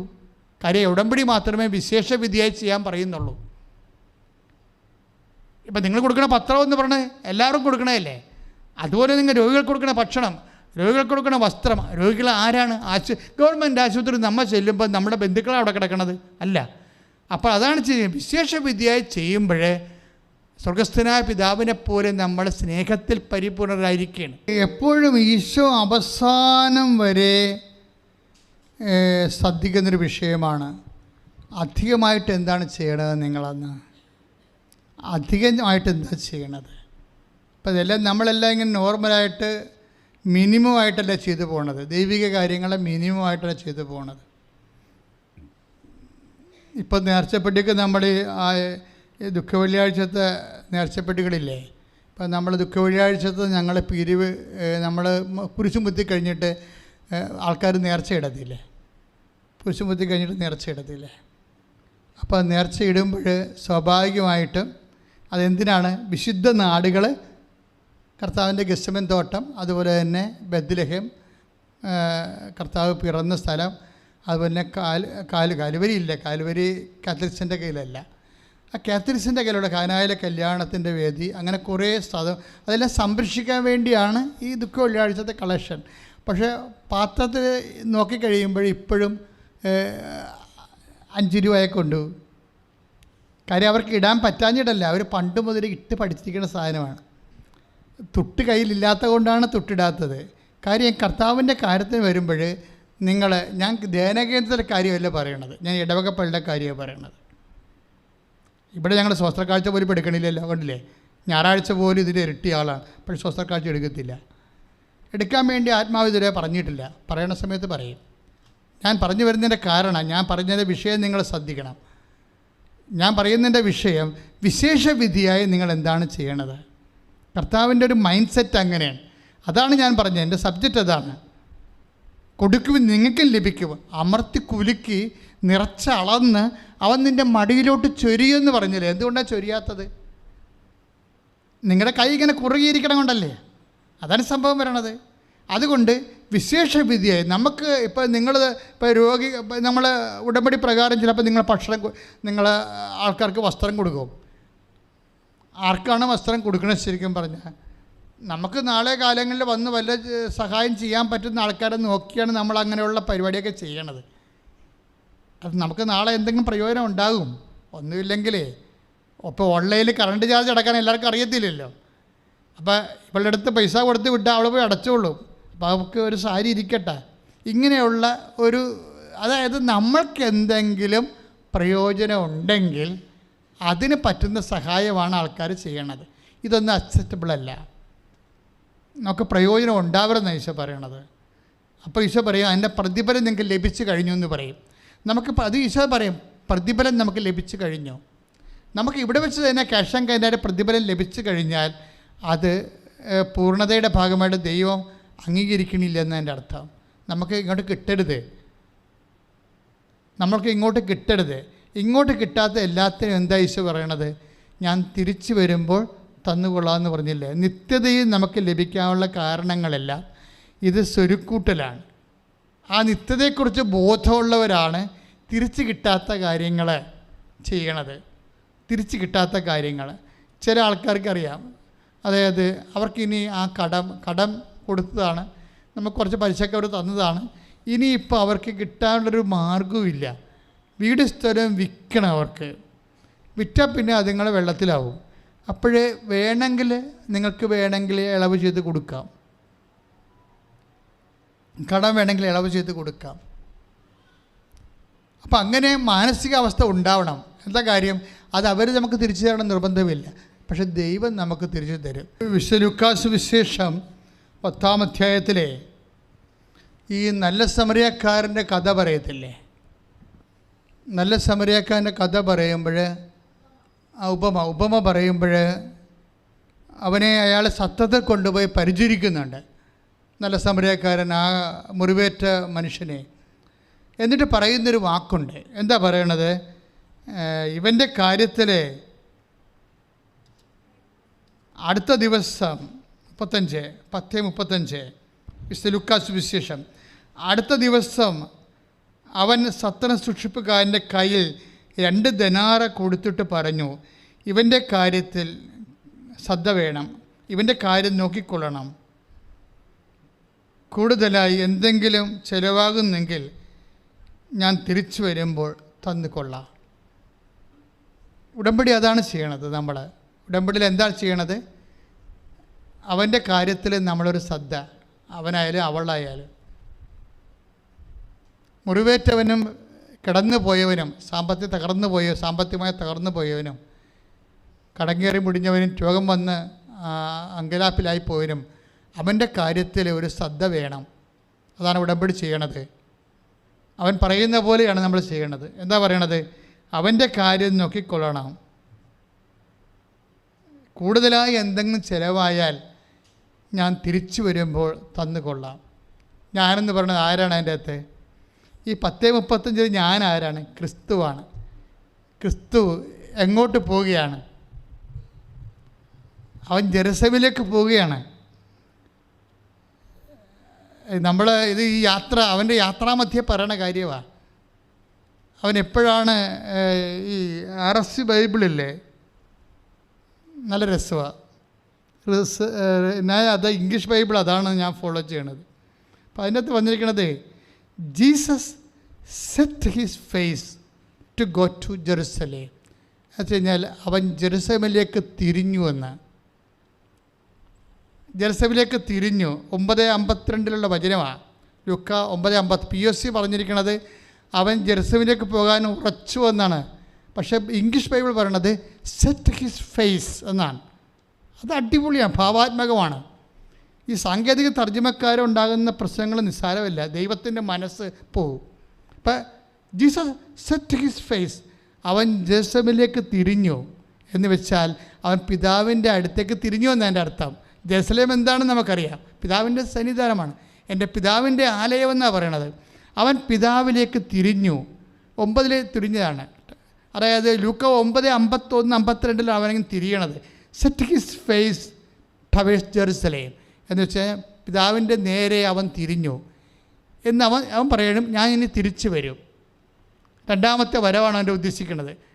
അപ്പോൾ എന്തെങ്കിലും കൂടുതൽ ചിലവായി ആ വഴിയിലാണ് അവൻ. എന്തെങ്കിലും ചിലവായെങ്കിൽ എൻ്റെ 2ാമത്തെ വരവിൽ ഞാൻ തന്ന് വീട്ടിക്കൊള്ളാവുന്നു. അതാണ് ഈശോ പറയുന്നത്. അതായത് നിത്യതയിലെ, അതായത് നമ്മൾക്കിവിടെ എന്തെങ്കിലും നഷ്ടപ്പെട്ട് നമ്മൾ ഇപ്പം ചില പറഞ്ഞില്ലേ, ഞാൻ ചെയ്യേണ്ടതല്ല ഇത്, അനുജൻ ചെയ്യേണ്ടതാണ്. അപ്പൻ്റെ ഓഹരിയെല്ലാം എണ്ണിപ്പറഞ്ഞ് മേടിച്ചിരിക്കുന്ന അനുജനും അനിയത്തിയും കൂടിയാണ്. എന്ത് ബഹളമായിരുന്നു ഇവിടെ. അവളൊക്കെ ഇപ്പോൾ അവിടെ പോയി പാറ്റ് വിട്ട് താമസിക്കുകയാണ്. അപ്പൻ്റെ ഓഹരിയും മേടിച്ചുകൊണ്ട് പോയി. ഇപ്പോൾ അപ്പനെ നോക്കണത് ആരാണ്? ഞാനാണ്. അപ്പം നീ പെയ്തും പിറക്കും മോന്തം കയറ്റി ആണ് അപ്പനെ നോക്കണത്. അങ്ങനല്ല, നീ അപ്പനെ ഭംഗിയായിട്ട് നോക്കാൻ ഈശോ പറഞ്ഞിരിക്കുകയാണ്. എന്തെങ്കിലും കൂടുതൽ ചിലവായാൽ ഞാൻ തിരിച്ചു വരുമ്പോൾ തന്നുകൊള്ളാവുന്ന. ആര്? ഈശോ തിരിച്ചു വരുമ്പോൾ. ഉടമ്പടി നിങ്ങളെ പൂർണ്ണനാക്കുന്നത് അങ്ങനെയാണ്. ചില സമയത്ത് നമ്മൾ സഹായിച്ചവർ ആയിരിക്കത്തില്ല നമ്മളെ സഹായിക്കുന്നത്. നമ്മൾ സഹായിക്കുന്നത് മുഴുവനും ചിലപ്പോൾ നമ്മളെ സഹായിച്ചവരായിരിക്കത്തില്ല. ചില അപ്പോൾ മുതിർന്നവർക്ക്, വീട്ടിലുള്ള മുതിർന്നവർക്ക് സമയത്ത് പ്രഷറിൻ്റെ മരുന്നൊന്നും കൊടുക്കത്തില്ല. അവർക്ക് ചിലപ്പോൾ ഓർമ്മയില്ലാതിരിക്കുമ്പം മരുന്നെടുത്ത് കഴിക്കാൻ ചിലപ്പോൾ ഓർമ്മ ഉണ്ടാകത്തില്ല. പക്ഷേ ഇവർക്ക് വീട്ടിൽ നിൽക്കുന്നവർക്ക് ഓർമ്മ ഉള്ളത് മരുന്നെടുത്ത് കൊടുക്കും. അവർ ബോധപൂർവം കൊടുക്കത്തില്ല. എന്നുവെച്ചാൽ പ്രഷർ കയറി ചാകട്ട, എത്രയും വേഗം കൊണ്ട് അടക്കിയ സമാധാനമാകുമല്ല, ആ കട്ടിൽ ഒഴിയുമല്ല എന്നായിരിക്കും അവരുടെ മനസ്സിലിരിക്കുന്നത്. ഇയാൾ ഉടമ്പടി എടുത്താൽ എങ്ങനെ ഇരിക്കും? അതാണ് വിഷയം. അതായത് ഈ വീട്ടിൽ തന്നെയാണ് ഈ പ്രഷറിൻ്റെ മരുന്ന് മുതിർന്നവർക്ക് താമസിച്ച് പോകുമ്പോൾ അവിടെ ഉള്ളിലിപ്പോൾ എന്താണെന്ന് വെച്ച് കഴിഞ്ഞാൽ പ്രഷർ ചെയ്ത് ചാകണേ അത്രയും കുറച്ച് ഞാൻ നോക്കിയാൽ മതിയല്ല. ഇപ്പം അനിയത്തിയും അനിയനും ഒക്കെ ആയിരുന്നല്ല ഇങ്ങനെയൊക്കെ വലിയ ആൾ. ഞാൻ കെട്ടി വന്ന കാലത്ത് എൻ്റെ മോന്തക്ക് പോലും നോക്കി എന്നെ പിടിക്കത്തില്ല, ഞാൻ ഭക്ഷണം കിടക്കണ പോലും പിടിക്കത്തില്ല, അവരെ പൊക്കിക്കൊണ്ട് നടക്കിയിരുന്നു. ഇപ്പം അവരിട്ടും പോയില്ലേ, ഇപ്പം എല്ലാം ഞാൻ തന്നെ നോക്കണ്ടേ എന്ന് വെച്ചാൽ നമ്മൾ ഈ ഉടമ്പടി എടുത്തെങ്കിൽ ഈ മോന്തം കയറ്റി ചാകണ വരെ പ്രഷറിൻ്റെയും ഷുഗറിൻ്റെ മരുന്നൊന്നും കൊടുക്കാതെ ഇവരെ കൊല്ലാതെ ഇങ്ങനെ കൊല്ലും. അതായത് ഡീസൻ്റായിട്ട് നിങ്ങളൊരു മർഡറാണ്, ഡീസൻ്റ് കുടുംബങ്ങളിൽ നടക്കുന്ന കൊലപാതകങ്ങൾ. ഒരിക്കൽ ഞാൻ വീട്ടിൽ ചെന്നപ്പോൾ ഈശോ എന്നോട് പറഞ്ഞത്, വെഞ്ചരിക്കഴിഞ്ഞപ്പോൾ പറഞ്ഞതാണ്, 2 കൊലപാതകം നടന്ന വീടാണെന്ന് പറഞ്ഞ്. അപ്പം ഞാൻ ചോദിച്ചു, ഇവിടെ വല്ല കൊലപാതകവും നടന്നിട്ടുണ്ടെന്ന് ചോദിച്ചു. അച്ഛാ എന്ത് ഇങ്ങനെയൊക്കെ പറയണേ എന്ന്. സോറിയാ, ഞാൻ തിരിച്ചെടുത്തിരിക്കണമെന്ന്. പ്രാർത്ഥിക്കുമ്പോൾ എന്താ സംഭവിച്ചു കഴിഞ്ഞാൽ സമയത്ത് മരുന്ന് കൊടുക്കാതെ തന്ത്രപൂർവ്വം കൊന്നിരിക്കുകയാണ്. അത് കൊലപാതകമായിട്ടാണ് എടുത്തിരിക്കുന്നത് ഈശോ. പണിയല്ലേ? നിങ്ങൾ ഉടമ്പടി ചെയ്തിട്ട് ചില ആൾക്കാർ ഗതി പിടിക്കാത്തതിൻ്റെ കാരണം കയ്യിരിപ്പ് കൊണ്ടാണ്. നമ്മൾക്ക് ഗുണമില്ലാത്ത, നമുക്ക് സഹായം തരാത്ത, നമുക്ക് ഭാവിയിൽ ഒരു പ്രയോജനമില്ലാത്ത വിഷയങ്ങൾ ദൈവത്തിന് വേണ്ടി നിത്യതയ്ക്ക് വേണ്ടി ചെയ്യാനുള്ള മാനസികാവസ്ഥ നീ ഉടമ്പടിയിലൂടെ ആർജിച്ചെടുക്കണം. ഉടമ്പടി അതിനു വേണ്ടി നിനക്ക് അവസരങ്ങൾ നൽകുന്നുണ്ട്. ഉടമ്പടി നിനക്ക് പൂർണ്ണയാകാനുള്ള ഒരു ദൈവത്തിൻ്റെ അവസരമാണ് ഉടമ്പടി. കൈ അടിച്ച് കർത്താവിനെ സ്തുതിക്കട്ടെ. നമ്മുടെ പാപക്ഷമ ഇല്ലേ? ഇപ്പം നിങ്ങളോട് ഞാൻ പറഞ്ഞപ്പോൾ നിങ്ങൾക്ക് ചില ആൾക്കാർക്ക് അത് മനസ്സിലായിട്ടുണ്ട്. എൻ്റെ കയ്യിൽ നിന്ന് ഇതുപോലെ അബദ്ധം വന്നിട്ടുണ്ടല്ലോ കർത്താവേ എന്നായിരിക്കും നിങ്ങൾ ചിന്തിക്കണത്. ഞാനും അറിഞ്ഞോ അറിയാതെയാണല്ലോ ഇങ്ങനെയൊക്കെ മരുന്ന് താമസിച്ച് കൊടുത്തും ഭക്ഷണം താമസിച്ച് കൊടുത്തൊക്കെയാണല്ലോ പല മരണങ്ങളും എൻ്റെ വീട്ടിൽ നടന്നത്. എനിക്ക് പോയി ശുശ്രൂഷിക്കാൻ പറ്റുമായിരുന്നു, പക്ഷേ ഞാൻ മനഃപൂർവ്വം പറ്റുന്നതെന്ന് വേണ്ടെന്ന് വെച്ചു. ഞാൻ ആശുപത്രി പോയില്ല. ഇങ്ങനെയൊക്കെ നിങ്ങൾക്ക് കുറ്റബോധങ്ങളൊന്നും ഉണ്ടാകേണ്ട കാര്യമില്ല. പക്ഷേ അതിനൊക്കെല്ലാം പരിഹാരമുണ്ട്. കാര്യം ഇനിയുള്ള സമയത്ത് എക്സ്ട്രാ ആയിട്ട് ചെയ്താൽ മതി, പാപക്ഷമ ലഭിക്കും. നിങ്ങളുടെ പഴയകാല പാപങ്ങളില്ലേ ഇതുപോലെ നിങ്ങൾ അവഗണിച്ച് കളഞ്ഞതിൻ്റെ പേരിലും ഉണ്ടായിട്ടുള്ള പാപങ്ങളുണ്ട്. നിങ്ങൾ കുറ്റബോധമൊന്നും ഉണ്ടാകണ്ട, എക്സ്ട്രാ ചെയ്താൽ മതി, പാപക്ഷമ ലഭിക്കും. ഉടമ്പടിയുടെ ഒരു ഗുണവതാണ് പാപക്ഷമ, അങ്ങനെയാണ് വരുന്നത്. അതുകൊണ്ടാണ് ഈ ശെമയോൻ്റെ വിരുന്നുശാലയിൽ ശെമയോൻ്റെ, അതായത് നമ്മുടെ വിശുദ്ധ ലൂക്കാസ് വിശേഷമില്ലേ 7:47, അതായത് ശെമയോൻ്റെ വീട്ടിൽ ഈശോ വിരുന്നിന് വരുന്ന സമയത്ത് പാപിനിയായ സ്ത്രീ വരുന്നില്ലേ അല്ലേ? അവരെന്നാ ചെയ്യണത്? 300 ദിനാരയ്ക്കുള്ള നാർദൻ സുഗന്ധതൈലം കൊണ്ട് കർത്താവിൻ്റെ ശിരസും പാദവും പൂശണമുണ്ട്. അപ്പോൾ ജൂഡാസ് പറയും, വൈ ദിസ് വേസ്റ്റ്? എന്താണ് ഈ വേസ്റ്റ്? എന്തിനാ ഇങ്ങനെ വേസ്റ്റ് ചെയ്യണം? പാവത്തങ്ങൾ കൊടുക്കാൻ പറ്റണില്ലേ ഇത് വിറ്റെന്നൊക്കെ ചോദിക്കുമ്പോൾ കർത്താവ് പറയുന്നുണ്ട്, എന്താ ഒരു വാക്കുണ്ട്, എന്താ പറയണത്? 7:40, അതിനാൽ ഞാൻ നിന്നോട് പറയുന്നു, ഇവളുടെ നിരവധിയായ പാപങ്ങൾ ക്ഷമിക്കപ്പെട്ടിരിക്കുന്നു. എന്താ കാരണം? എന്തെന്നാൽ അവൾ അധികം സ്നേഹിച്ചു. Praise the Lord. അതായത് അധികം ദൈവത്തെ സ്നേഹിക്കുന്ന അനുസരിച്ച് കൊണ്ട് അധികം നമ്മളോട് ദൈവം ക്ഷമിക്കും. അതാണ് അധികം. ഈ അധികം എക്സ്ട്രായി വീണ്ടും കയറി വരികയാണ്. ഉടമ്പടി നിങ്ങളെക്കൊണ്ട് എക്സ്ട്രായാണ് എല്ലാം ചെയ്യിക്കണത്. ഞാൻ പിന്നെ 4 പുതുക്കിയിട്ട് മെസ്സേജ് എടുക്കാൻ വേണ്ടി എടുക്കുന്ന സമയത്ത് വരുമ്പോൾ ഞാൻ പറയും 5 പുതുക്കിയിട്ട് വരാൻ പറയും. എന്താ കാര്യം? അവിടെ ഒരുമാതിരിപ്പെട്ട കാര്യങ്ങളെല്ലാം നടന്നിട്ടുണ്ട്. പിന്നെ ഒരു കാര്യത്തിൽ മെസ്സേജ് എടുക്കണം. അപ്പോൾ അതുകൊണ്ട് അവർ വീണ്ടും വർക്ക് ചെയ്യട്ടെന്ന് പറയും. ഞാൻ ഇവിടെ തന്നെ ഒന്ന് വിളിച്ച് പറയാം, നിങ്ങൾ ഒന്നുകൂടി പുതുക്കിയിട്ട് വരാൻ പറയും ഉടമ്പടി. എന്താ കാര്യം? ഈ എക്സ്ട്രായാണ്. പക്ഷേ ചെയ്യുമ്പോൾ ബോധം ഉണ്ടാകണം എന്തിനാണ് എക്സ്ട്രാ ചെയ്യിക്കണമെന്ന്. എന്താ ചെയ്യണത്? അതായത് ഇത് എല്ലാ പരിചരണങ്ങളും ശുശ്രൂഷകളും എല്ലാം, അല്ലെങ്കിൽ സുവിശേഷ പ്രചരണങ്ങളും എല്ലാം കർത്താവ് സുഗന്ധലേപനം പോലെ ശുശ്രൂഷയായിട്ടാണ് എടുക്കുന്നത്. അതുകൊണ്ടാണ് പറയണത് 7:47, അതിനാൽ ഞാൻ നിന്നോട് പറയുന്നു, ഇവളുടെ നിരവധിയായ പാപങ്ങൾ ക്ഷമിക്കപ്പെട്ടിരിക്കുന്നു. കാരണം എന്താണ്? എന്തെന്നാൽ ഇവൾ അധികം സ്നേഹിച്ചു. അപ്പോൾ അധികം കർത്താവിൻ്റെ ശുശ്രൂഷയിലൂടെ നമ്മൾ എന്തെങ്കിലും, ഇപ്പോൾ ഒരു പത്രം നിങ്ങൾ കൊടുക്കുന്നു, അല്ലെങ്കിൽ രോഗിക്കൊരു വസ്ത്രം കൊടുക്കുന്നു, അല്ലെങ്കിൽ ഭക്ഷണം കൊണ്ട് കൊടുക്കുമ്പോൾ നിങ്ങൾ മനസ്സിൽ പറയണം, കർത്താവിനെ ഞാൻ സ്നേഹിക്കണമെന്ന് പറയണം. കർത്താവിനെ സ്നേഹിക്കുന്നതിൻ്റെ ഭാഗമായിട്ടാണ് നിങ്ങൾ ചെയ്യണത്. ആ വ്യക്തിയുമായിട്ടല്ല നമുക്ക് ബന്ധം, ഈശോയുമായിട്ടാണ് ബന്ധം. അങ്ങനെ അധികം സ്നേഹിച്ചാൽ എന്ത് പറ്റും? അധികം ക്ഷമിക്കും. അപ്പോൾ നമ്മളെ സംബന്ധിച്ചിടത്തോളം പഴയ കാലങ്ങളിൽ എന്തെങ്കിലും ഒരു കുറ്റബോധം ഉണ്ടാകണ പാപങ്ങൾ വന്നു പോയിട്ടുണ്ടെങ്കിലേ നിങ്ങളത് ഇരട്ടി ചെയ്താൽ മതി, അതിരട്ടി കർത്താവിൻ്റെ നാമത്തിൽ ശുശ്രൂഷ ചെയ്താൽ മതി. ഇതിങ്ങനെയാണ് നമ്മൾ പൂർണ്ണതയിലേക്ക് വരണത്. അത് ഈ അധികം എന്നുള്ളത് ഒരു പ്രശ്നമാണ്. കാര്യം ഞാനൊരു ഇടവക വികാരിയാണ് അല്ലേ. എത്ര വർഷമായി ഇടവകയാണ്, കൊറോണ വരെ ഇരുന്നിട്ടുണ്ട്. കൊറോണ ഇരിക്കുമ്പോഴും ഇടവക ഇരിക്കുമ്പോഴും ഈ ജോലി ഞാൻ ചെയ്തുകൊണ്ടിരിക്കും, എക്സ്ട്രാ ആയിട്ട് ചെയ്തുകൊണ്ടിരിക്കും. എനിക്ക് വേണമെങ്കിൽ സുന്ദരമായ രീതിയിൽ പള്ളി കിടന്ന് ഉറങ്ങാം, ഒരു പ്രശ്നവുമില്ല. ഇന്നലെ ഈസ്റ്ററിനാണെങ്കിൽ പോലും ഇവിടെ ആരും ഇല്ലായിരുന്നു. എൻ്റെ ജോലി ഞാൻ ഭംഗി രാത്രി 9 മണി വരെ ചെയ്തിട്ട് രാവിലെ എഴുന്നേറ്റ് 4 മണിക്ക് എഴുന്നേറ്റ് വിശുദ്ധ ഗ്രന്ഥം വായിക്കുകയും കർമ്മ നമസ്കാരം നടത്തുകയും വിശുദ്ധ ഗ്രന്ഥം ധ്യാനിക്കുകയും ചെയ്ത് 6:30 മണി വരെ ചെയ്ത് എക്സ്ട്രായാണ് ഇതെല്ലാം ചെയ്യണത്. ഇത് എക്സ്ട്രാ എന്താ ഇങ്ങനെ ഓരോ കാര്യത്തിനും നമ്മൾ എക്സ്ട്രാ ചെയ്യുന്നതനുസരിച്ച് കർത്താവ് ഒരു ചോദ്യമേ ഉള്ളൂ, എക്സ്ട്രാ പറയാം. നമ്മളുടെ ഫയൽ കാണിക്കാൻ പറയുമ്പോൾ ഈശോ പറയാം എക്സ്ട്രാ കാണിക്കാൻ പറയും. സാധാരണ ഫയൽ ഈശോയ്ക്ക് ആവശ്യമില്ല, അതൊരു സംഭവമാണ്. സാധാരണ ഫയലിൻ്റെ ആവശ്യമില്ല. ഈശോ പറയും എക്സ്ട്രാ എടുക്കാൻ പറഞ്ഞ്, സ്പെഷ്യൽ ഫയൽ എടുക്കാൻ പറയും. സ്പെഷ്യൽ ഫയൽ ഒന്നുമില്ല, 0 എല്ലാത്തിൻ്റെയും സ്പെഷ്യൽ ഫയൽ 0. ഇവിടെയാണ് ഈ പ്രശ്നം വരുന്നത്. എന്തുകൊണ്ടാണ് ദൈവം നിങ്ങൾക്ക് അനുഭവവേദ്യമാകാത്തതിൻ്റെ കാരണം എന്താണ്? നിങ്ങൾ എക്സ്ട്രാ കൈവിട്ട് കളിക്കത്തില്ല. ശമയന് താക്കോൽ കൊടുക്കാൻ പീറ്ററിന് താക്കോൽ കൊടുക്കാൻ നേരത്തെ 21:15 പീറ്ററിന് താക്കോൽ കൊടുക്കാൻ നേരത്തെ വേറെ താക്കോൽ യോഹന്നാന് കിട്ടേണ്ടതായിരുന്നു. യോഹന്നാന് താക്കോൽ കിട്ടാഞ്ഞ കാരണം എക്സ്ട്രാ ഇല്ലാഞ്ഞ കൊണ്ടാണ്. ഈ താക്കോൽ ഒടുക്കത്തത്താഴത്തിൻ്റെ ഈ ഒടുക്കത്തത്താഴത്തിൻ്റെ സമയത്ത് ഈശോയുടെ നെഞ്ചത്ത് കിടക്കുന്ന ആരാണ്? യോഹന്നാനാണ്. ഈശോ താക്കോൽ കൊടുക്കുമ്പോൾ ആർക്ക് കിട്ടേണ്ടതാണ്? യവനും കിട്ടേണ്ടതാണ്. കാര്യം അവന് നല്ല ഇൻവെസ്റ്റ്, എൻ്റെ വീട്ടിൽ നിന്ന് കുറേ പണം, വീടും സ്ഥലമൊക്കെ വിറ്റിട്ട് സലോമി കൊണ്ടുവന്ന് കർത്താവിനാണ് കൊടുത്തത്. യോഹന്നാൻ്റെ അമ്മേ സലോമി. അങ്ങനെ അതല്ല പ്രശ്നം, അതിനേക്കാൾ വലിയ പ്രശ്നമുണ്ട്. നമ്മൾ ഈ ഭൗതികമായി എന്തെങ്കിലും കൊടുക്കുന്നതിനേക്കാൾ വലുതാണ് കർത്താവിന് വേണ്ടി ജീവിക്കുന്നതും ഉള്ളിൻ്റെ ഉള്ളിൽ കർത്താവിനെ സ്നേഹിക്കുന്നതും. അതായത് യോഹന്നാൻ 21:15 അവരുടെ പ്രാതൽ കഴിഞ്ഞപ്പോൾ യേശു ശെമയോൻ പത്രോസിനോട് ചോദിച്ചു, യോഹന്നാൻ്റെ പുത്രനായ ശെമയോനെ, നീ ഇവരെക്കാൾ അധികമായി എന്നെ സ്നേഹിക്കുന്നുവോ? സ്പെഷ്യൽ ഫയൽ, അതാണ് സാധനം. ഇങ്ങനെ അധികം കയറി വരികയാണ്.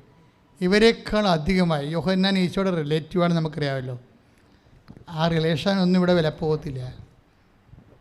യോഹന്നാൻ യേശു, യോഹന്നാനും അതുപോലെ മറ്റേ യാക്കോബ്, യൂദാ തദേവൂസൊക്കെ ഈശോയുടെ റിലേറ്റീവ്സാണ്. ആ റിലേറ്റീവ്സായിട്ടൊരു കഥയൊന്നുമില്ല. അങ്ങനെയുള്ള എന്തെങ്കിലും ബന്ധങ്ങൾക്കൊന്നും ഒരു പ്രസക്തിയുമില്ല. എക്സ്ട്രായ്ക്കാണ് പ്രസക്തി. എക്സ്ട്രാ നിങ്ങൾ എന്താണ് ചെയ്യണത്? അതാണ് ചോദിക്കുന്നത്. നീ ഇവരെക്കാൾ അധികമായി എന്നെ സ്നേഹിക്കുന്നുവോ? ഇത് തന്നെയാണ് ആ പാപിനിയായ സ്ത്രീയോടും പറഞ്ഞത്. അവൾ അധികം സ്നേഹിച്ചു, അധികം ക്ഷമിച്ചു. ഇത് തന്നെയാണ് ആദ്യ സമയത്ത് നമ്മൾ കണ്ടത്. എക്സ്ട്രാ നിങ്ങൾ ഉടമ്പടി ഇങ്ങനെ അധികമായി ദൈവത്തെ സ്നേഹിക്കാനും പരിചരിക്കാനും സുവിശേഷം പ്രചരിപ്പിക്കാനുമുള്ള അവസരങ്ങളെ നിങ്ങൾ വിവേചിച്ച് മനസ്സിലാക്കിയിട്ട് സന്തോഷത്തോടെ ചെയ്യണം. അതിനിതിന് സന്തോഷത്തോടെ ഒരു സംഭവം ചെയ്യണമെങ്കിൽ അതിൻ്റെ സാങ്കേതികമല്ല വേണ്ടത്, അഭിഷേകമാണ് വേണ്ടത്. അഭിഷേകം കിട്ടിയാൽ മാത്രമാണ് നമുക്ക് സന്തോഷത്തോടെ ചെയ്യാൻ പറ്റണത്. അല്ലെങ്കിൽ ചെയ്യും, നമ്മൾ ക്രിയ ഒപ്പിച്ച് കണക്കൊപ്പിച്ചൊക്കെ ചെയ്യും. അതല്ല, ഇത് എക്സ്ട്രാ എന്ന് പറയുന്നത് നമ്മൾ അഭിഷേകത്തോടെ ചെയ്യേണ്ടതാണ്. പ്രാർത്ഥിക്കുക. കർത്താവായ ദൈവമേ, എല്ലാവരെക്കാൾ ഉപരിയായി അങ്ങയെ സ്നേഹിക്കാനും പ്രേക്ഷിതനാകാനും പ്രേക്ഷിതയാകാനും ഉടമ്പടിയിലൂടെ അധികമായി അങ്ങയെ ശുശ്രൂഷിക്കുവാനും അതുവഴി പാപക്ഷമ ലഭിക്കുവാനും കർത്താവേ എനിക്ക് അഭിഷേകം നൽകണമേ. അങ്ങയെ ശുശ്രൂഷിക്കുക വഴി പാപക്ഷമയും നിത്യതയും സർവോപരി മത്തായിയുടെ സുവിശേഷം 5:47-48 അനുസരിച്ചുകൊണ്ട് പൂർണ്ണത പ്രാപിക്കുവാനും ഉടമ്പടി എടുത്തിരിക്കുന്ന എന്നെ ദൈവസ്നേഹത്തോടെ പത്രോസിനെ പോലെ അങ്ങയെ അധികം സ്നേഹിച്ച് അത് അനുവർത്തിക്കുവാൻ അഭിഷേകം ചെയ്യണമേ. ശ്രദ്ധിക്കട്ടെ, കരിഞ്ഞുപോയ ഒരു സ്ഥലം കർത്താവ് കാണിക്കുന്നുണ്ട്. കരിഞ്ഞെന്ന് പറഞ്ഞു കഴിഞ്ഞാൽ ശരീരം കരിഞ്ഞിരിക്കണം. എങ്ങനെയാണ് കരിയണമെന്ന് അച്ഛൻ അറിയത്തില്ല. ശരീരം ഇങ്ങനെ കരിഞ്ഞിരിക്കുന്നു. കരിഞ്ഞ് വരുമ്പോൾ പോലെ, അതായത് ഇപ്പം ചിലപ്പോൾ കീമോ എടുത്ത് കരിഞ്ഞു പോയതായിരിക്കാം, അല്ലെങ്കിൽ വേറെ ഏതെങ്കിലും വിധത്തിൽ മെഡിക്കേഷനിലൂടെ കരിഞ്ഞു പോയതാണ് ഈ കാണിക്കുന്നത്. ചികിത്സയുടെ ഭാഗമായിട്ട് കരിഞ്ഞ് കറുത്തുപോയ ശരീരഭാഗങ്ങളെ, ആ രോഗങ്ങൾ ഇപ്പോഴവിടെ നിലനിൽക്കുന്നുണ്ടെങ്കിൽ ഇപ്പോഴും ഈശോ അതിനെ സൗഖ്യപ്പെടുത്തിക്കൊണ്ടിരിക്കുന്ന സമയമാണ്. ശ്രുതികടെ ഹല്ലേലൂയ. ഒരു മൂക്ക് ഇങ്ങനെ മെസ്സേജിൽ വരുന്നുണ്ട്. ചിലപ്പോൾ മൂക്കിൽ സിസ്റ്റ് ആകാം, അല്ലെങ്കിൽ മൂക്ക് ഏതെങ്കിലും തരത്തിലുള്ള ഡിസോർഡർ ആയിരിക്കാം. മൂക്കിന് രോഗമുള്ളവർ മൂക്കിൽ തൊട്ട് പ്രാർത്ഥിക്കേണ്ടതാണ്. ഇപ്പോഴവരെ കർത്താവ് സൗഖ്യപ്പെടും. നിങ്ങൾക്ക് സാക്ഷ്യം പറയാൻ പറ്റുന്ന രീതിയിൽ കർത്താവ് നിന്റെ നാസികയെ സ്പർശിച്ചു കൊണ്ടിരിക്കുന്നു. ശ്രുതികടെ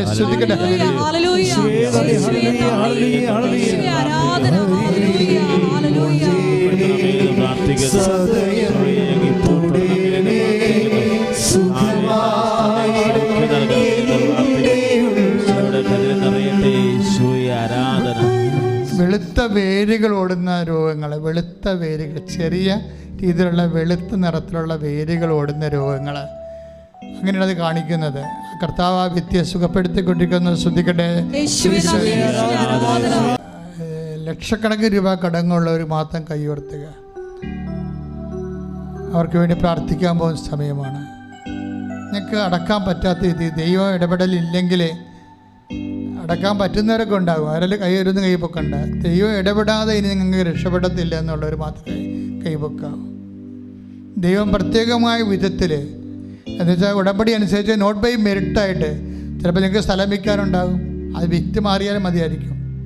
അല്ലെങ്കിൽ ആരെങ്കിലും പണം തരാനുണ്ടാകും, അത് തന്നു മാറിയാലും മതിയായിരിക്കും. അപ്പം അതുപോലെ എന്തെങ്കിലും തരത്തിൽ നിങ്ങൾക്ക് പറ്റാത്ത രീതിയിലുള്ള കർത്താവ് ഇന്ന് തന്നെ ഇടപെടണം, കർത്താവ് ഇപ്പോഴും തന്നെ ഇടപെടണമെന്ന് ആഗ്രഹിക്കുന്നവർ കൈ ഉയർത്തിക്കൊണ്ട് കർത്താവിൻ്റെ തിരുസന്നിധി പ്രാർത്ഥിക്കട്ടെ. കർത്താവെ, ഞാൻ അവൾക്ക് വേണ്ടി പ്രാർത്ഥിക്കണേ. വലിയ കടുത്ത സാമ്പത്തിക ബാധ്യതയിൽ പോകുന്നവരെ കർത്താവെ, സാമ്പത്തിക ബാധ്യത കൊണ്ട് ജീവിക്കാൻ കഴിയുമെന്നൊരു ഐഡിയ ഇല്ലാതെ കർത്താവെ വിഷമിക്കുന്നവർ കടന്ന് പ്രാർത്ഥിക്കുന്നു. അവിടെ കടങ്ങളെല്ലാം പരിഹരിക്കാൻ കർത്താവെ ഈ ആഴ്ചയിൽ തന്നെ കർത്താവെ പരിശുദ്ധ അമ്മയുടെ മധ്യസ്ഥത്തിൽ കർത്താവെ അവർക്ക് പ്രത്യേകമായ വഴി നടത്തൽ നൽകണമേ എന്ന് പ്രാർത്ഥിക്കുന്നു. ശ്രദ്ധിക്കട്ടെ. ജോലി സംബന്ധമായ വിഷയത്തിനോ ചികിത്സ സംബന്ധമായ വിഷയത്തിനോ യാത്ര ചെയ്യാനുള്ളവർ കൈപൊക്കുക. ഓൺലൈനിലുള്ളവർക്ക് കൈപൊക്കി പ്രാർത്ഥിക്കേണ്ടതാണ് ഈ സമയത്ത്. അച്ഛനോട് ചേർന്ന് ശ്രദ്ധിക്കട്ടെ. കർത്താവെ, അങ്ങയുടെ തിരുസന്നിധിയെ സമർപ്പിച്ചുകൊണ്ട് പ്രാർത്ഥിക്കുന്നു. കർത്താവെ, ഈ മാസം നടക്കുന്ന, ആഴ്ചയിൽ നടക്കാൻ പോകുന്ന മുഴുവൻ യാത്രകൾ, ജോലിക്ക് വേണ്ടിയുള്ള യാത്രകൾ, ചികിത്സയ്ക്ക് വേണ്ടിയുള്ള യാത്രകൾ, സാമ്പത്തികമായ കാര്യങ്ങൾക്ക് വേണ്ടിയുള്ള യാത്രകൾ, മക്കളുടെ കാര്യങ്ങൾക്ക് വേണ്ടിയുള്ള യാത്രകൾ, വിവാഹത്തിൻ്റെ ഒരുക്ക യാത്രകൾ, കർത്താവെ, മറ്റെല്ലാ ചികിത്സാ യാത്രകൾ, എല്ലാ യാത്രകളും സഞ്ചാരി മാതാവായ പരിശുദ്ധ അമ്മയുടെ മധ്യസ്ഥത്തിന് സമർപ്പിക്കുന്നു. ദൈവത്തിൻ്റെ കരുണ അവരിലേക്ക് ആവശ്യിക്കട്ടെ. ദൈവത്തിൻ്റെ സാന്നിധ്യം അമ്മാവസിലേക്ക് പോയ ശിഷ്യന്മാരുടെ കൂടെ സഹയാത്രികയായ കൂടെ യേശുവും കർത്താവെ എലിസബത്തിന് ഭവനത്തിലേക്ക് സഞ്ചരിച്ചു പോയ അമ്മയുടെ മധ്യസ്ഥത ലഭിക്കട്ടെ. ശ്രദ്ധിക്കട്ടെ. ഇത് ഉടമ്പടി പ്രാർത്ഥനയുടെ ഭാഗമായി വരുന്ന ധ്യാനമാണ്. അതുകൊണ്ട് തന്നെ ദൈവം നിങ്ങളെ ഒരു 100 കണക്കിന് ഇങ്ങനെ കൈ തൊട്ട് പ്രാർത്ഥിക്കുമ്പോൾ ലഭിക്കുന്ന സൗഖ്യത്തെക്കുറിച്ച് നമുക്ക് യൂട്യൂബിൽ സാക്ഷ്യം കിടക്കുന്നുണ്ട്. അതുകൊണ്ട് നിങ്ങൾ വിശ്വാസത്തോടെ ഇങ്ങനെ അച്ഛൻ നേരത്തെ പറഞ്ഞ പോലെ ഇങ്ങനെ പെർപ്രസ്ഡ് ആയിട്ടുള്ള ഹാർട്ടല്ല, കംപ്ലീറ്റ് ആൻഡ് ഹാർട്ട്, അതായത് പൂർണ്ണ ഹൃദയത്തോടെയാണ് നിങ്ങൾ കൈവെക്കേണ്ടത്. ഉദര രോഗികൾ ഉദരത്തെ കൈവച്ച് പ്രാർത്ഥിക്കണം. പിസ്റ്റുല PCOD രോഗികളെല്ലാവരും അടിവയറ്റിൽ കൈവച്ച് പ്രാർത്ഥിക്കണം. അതിന് പലതരത്തിലുള്ള സിസ്റ്റ് രോഗികൾ, ഗർഭാശയത്തിൽ സിസ്റ്റുള്ളവരും ട്യൂബർ പ്രഗ്നൻസി നടന്നിട്ടുള്ളവരും മക്കളില്ലാത്തവരൊക്കെ ഇപ്പോൾ അടിവയറ്റിൽ കൈവച്ച് പ്രാർത്ഥിക്കേണ്ടതാണ്. മനസ്സിൽ വിശ്വാസപ്രമാണം ചെയ്തുകൊണ്ടിരിക്കണം കേട്ടോ. ഇങ്ങനെയൊക്കെ ഇങ്ങനെ കൈവെക്കുന്ന സമയത്ത് കർത്താവ് മാതാവിൻ്റെ കൈയാണിതെന്നുള്ളൊരു ബോധം നിങ്ങൾക്ക് ഉണ്ടാകണം. അല്ല, നിങ്ങൾ കൈവച്ചുകൊണ്ടിരിക്കുകയല്ല എൻ്റെ അർത്ഥം. അമ്മയെക്കൊണ്ട് നമ്മൾ കൈവെക്കുന്നതിൻ്റെ അടയാളം, വിശ്വാസത്താൽ കൈവെപ്പിക്കുന്നതിൻ്റെ അടയാളമായിട്ട് നമ്മൾ അമ്മയ്ക്ക് വേണ്ടി കൈവച്ചിരിക്കുകയാണ്. വിശ്വാസത്തിൽ അത് അമ്മയുടെ കൈ തന്നെയാണെന്നുള്ള ബോധ്യം ഉണ്ടാകണം നമുക്ക്. ഞങ്ങൾ അമ്മയുടെ പേരിലാണ്, അമ്മ ഞങ്ങളുടെ ശരീരഭാഗത്ത് കൈവെക്കുന്നതിന് വേണ്ടിയാണ് ഞങ്ങളിപ്പോഴും കൈവച്ചിരിക്കുന്നത്. ആ ഒരു ഓർമ്മയിൽ, ആ ഒരു ബോധത്തിലാണ് ഞങ്ങളത് ചെയ്യണത്. അമ്മ ഇപ്പോഴും എല്ലാവരുടെയും ശരീരത്തിൽ ഞങ്ങൾക്ക് അമ്മ കൈവെക്കണമെന്ന് പ്രാർത്ഥിക്കുന്നു. ഉടമ്പടി എടുത്തവരും എടുക്കാൻ പോകുന്നവരും പുതുക്കാൻ പോകുന്നവരും, എവിടെയെല്ലാം ശരീര രോഗങ്ങളുണ്ട്, സ്പോണ്ടിലോസിസ് ഉള്ളവർ കഴുത്തിൽ കൈവച്ച് പ്രാർത്ഥിക്കേണ്ടതാണ്. നാക്കിലൊക്കെ അസുഖമുള്ളവരെ നാവിൻ്റെ താഴെ കൈവച്ച് പ്രാർത്ഥിക്കേണ്ടതാണ്. ആ തലവേദനയുള്ളവരെ ശിരസിൽ കൈവച്ച് പ്രാർത്ഥിക്കേണ്ടതാണ്. കണ്ണിന് അസുഖമുള്ളവരെ കണ്ണിൽ കൈവച്ച് പ്രാർത്ഥിക്കണം. അതുപോലെ എവിടെയാണോ അസുഖം വരണത്, ഇപ്പം നടുവിന് വേദനയുള്ളവരും കിഡ്നി രോഗമുള്ളവരും നടുവിൽ കൈവച്ചുകൊണ്ട് പ്രാർത്ഥിക്കേണ്ടതാണ്. അപ്പം അങ്ങനെ എവിടെ ശ്വാസകോശ രോഗികൾ നെഞ്ചിൽ കൈവച്ച് പ്രാർത്ഥിക്കണം. അങ്ങനെ ഓരോരോ രോഗികൾ എവിടെയൊക്കെയാണ് രോഗം, ഓൺലൈനിൽ പ്രാർത്ഥിക്കുന്നവർ പ്രത്യേകം ശ്രദ്ധിക്കണം. ഓൺലൈനിലൂടെയാണ് പ്രാർത്ഥിക്കുമ്പോഴും അതുപോലെ തന്നെയാണ് ചെയ്ത് പ്രാർത്ഥിക്കേണ്ടത്. കർത്താവേ, നിന്റെ വിശുദ്ധ പൗരോഹിത്യത്തെ കർത്താവേ നീ മഹത്വപ്പെടുത്തണമേ എന്ന് പ്രാർത്ഥിക്കുന്നു. കർത്താവെ, വീണ്ടും കണ്ണീരോടെ പ്രാർത്ഥിക്കുകയാണ്. പരിശുദ്ധമ്മ ജീവനോടെ പ്രത്യക്ഷപ്പെട്ട ഇടത്ത് നിന്നുകൊണ്ട് ആരാധനയുടെ സാന്നിധ്യത്തെ പ്രാർത്ഥിക്കുന്നു. കർത്താവെ, അടിപ്പിടർ പോലെ വൈതാക്കാലം പോലെ ദൈവികമായ കരുത്ത് ശക്തി നിങ്ങൾക്ക് ആവശ്യിക്കട്ടെ. ദൈവനാമത്തിൽ നിങ്ങൾ മാർഗരോഗങ്ങൾ തിരവേശികൾ ഈ നിമിഷം മാറിപ്പോകട്ടെ. ശ്രദ്ധിക്കട്ടെ.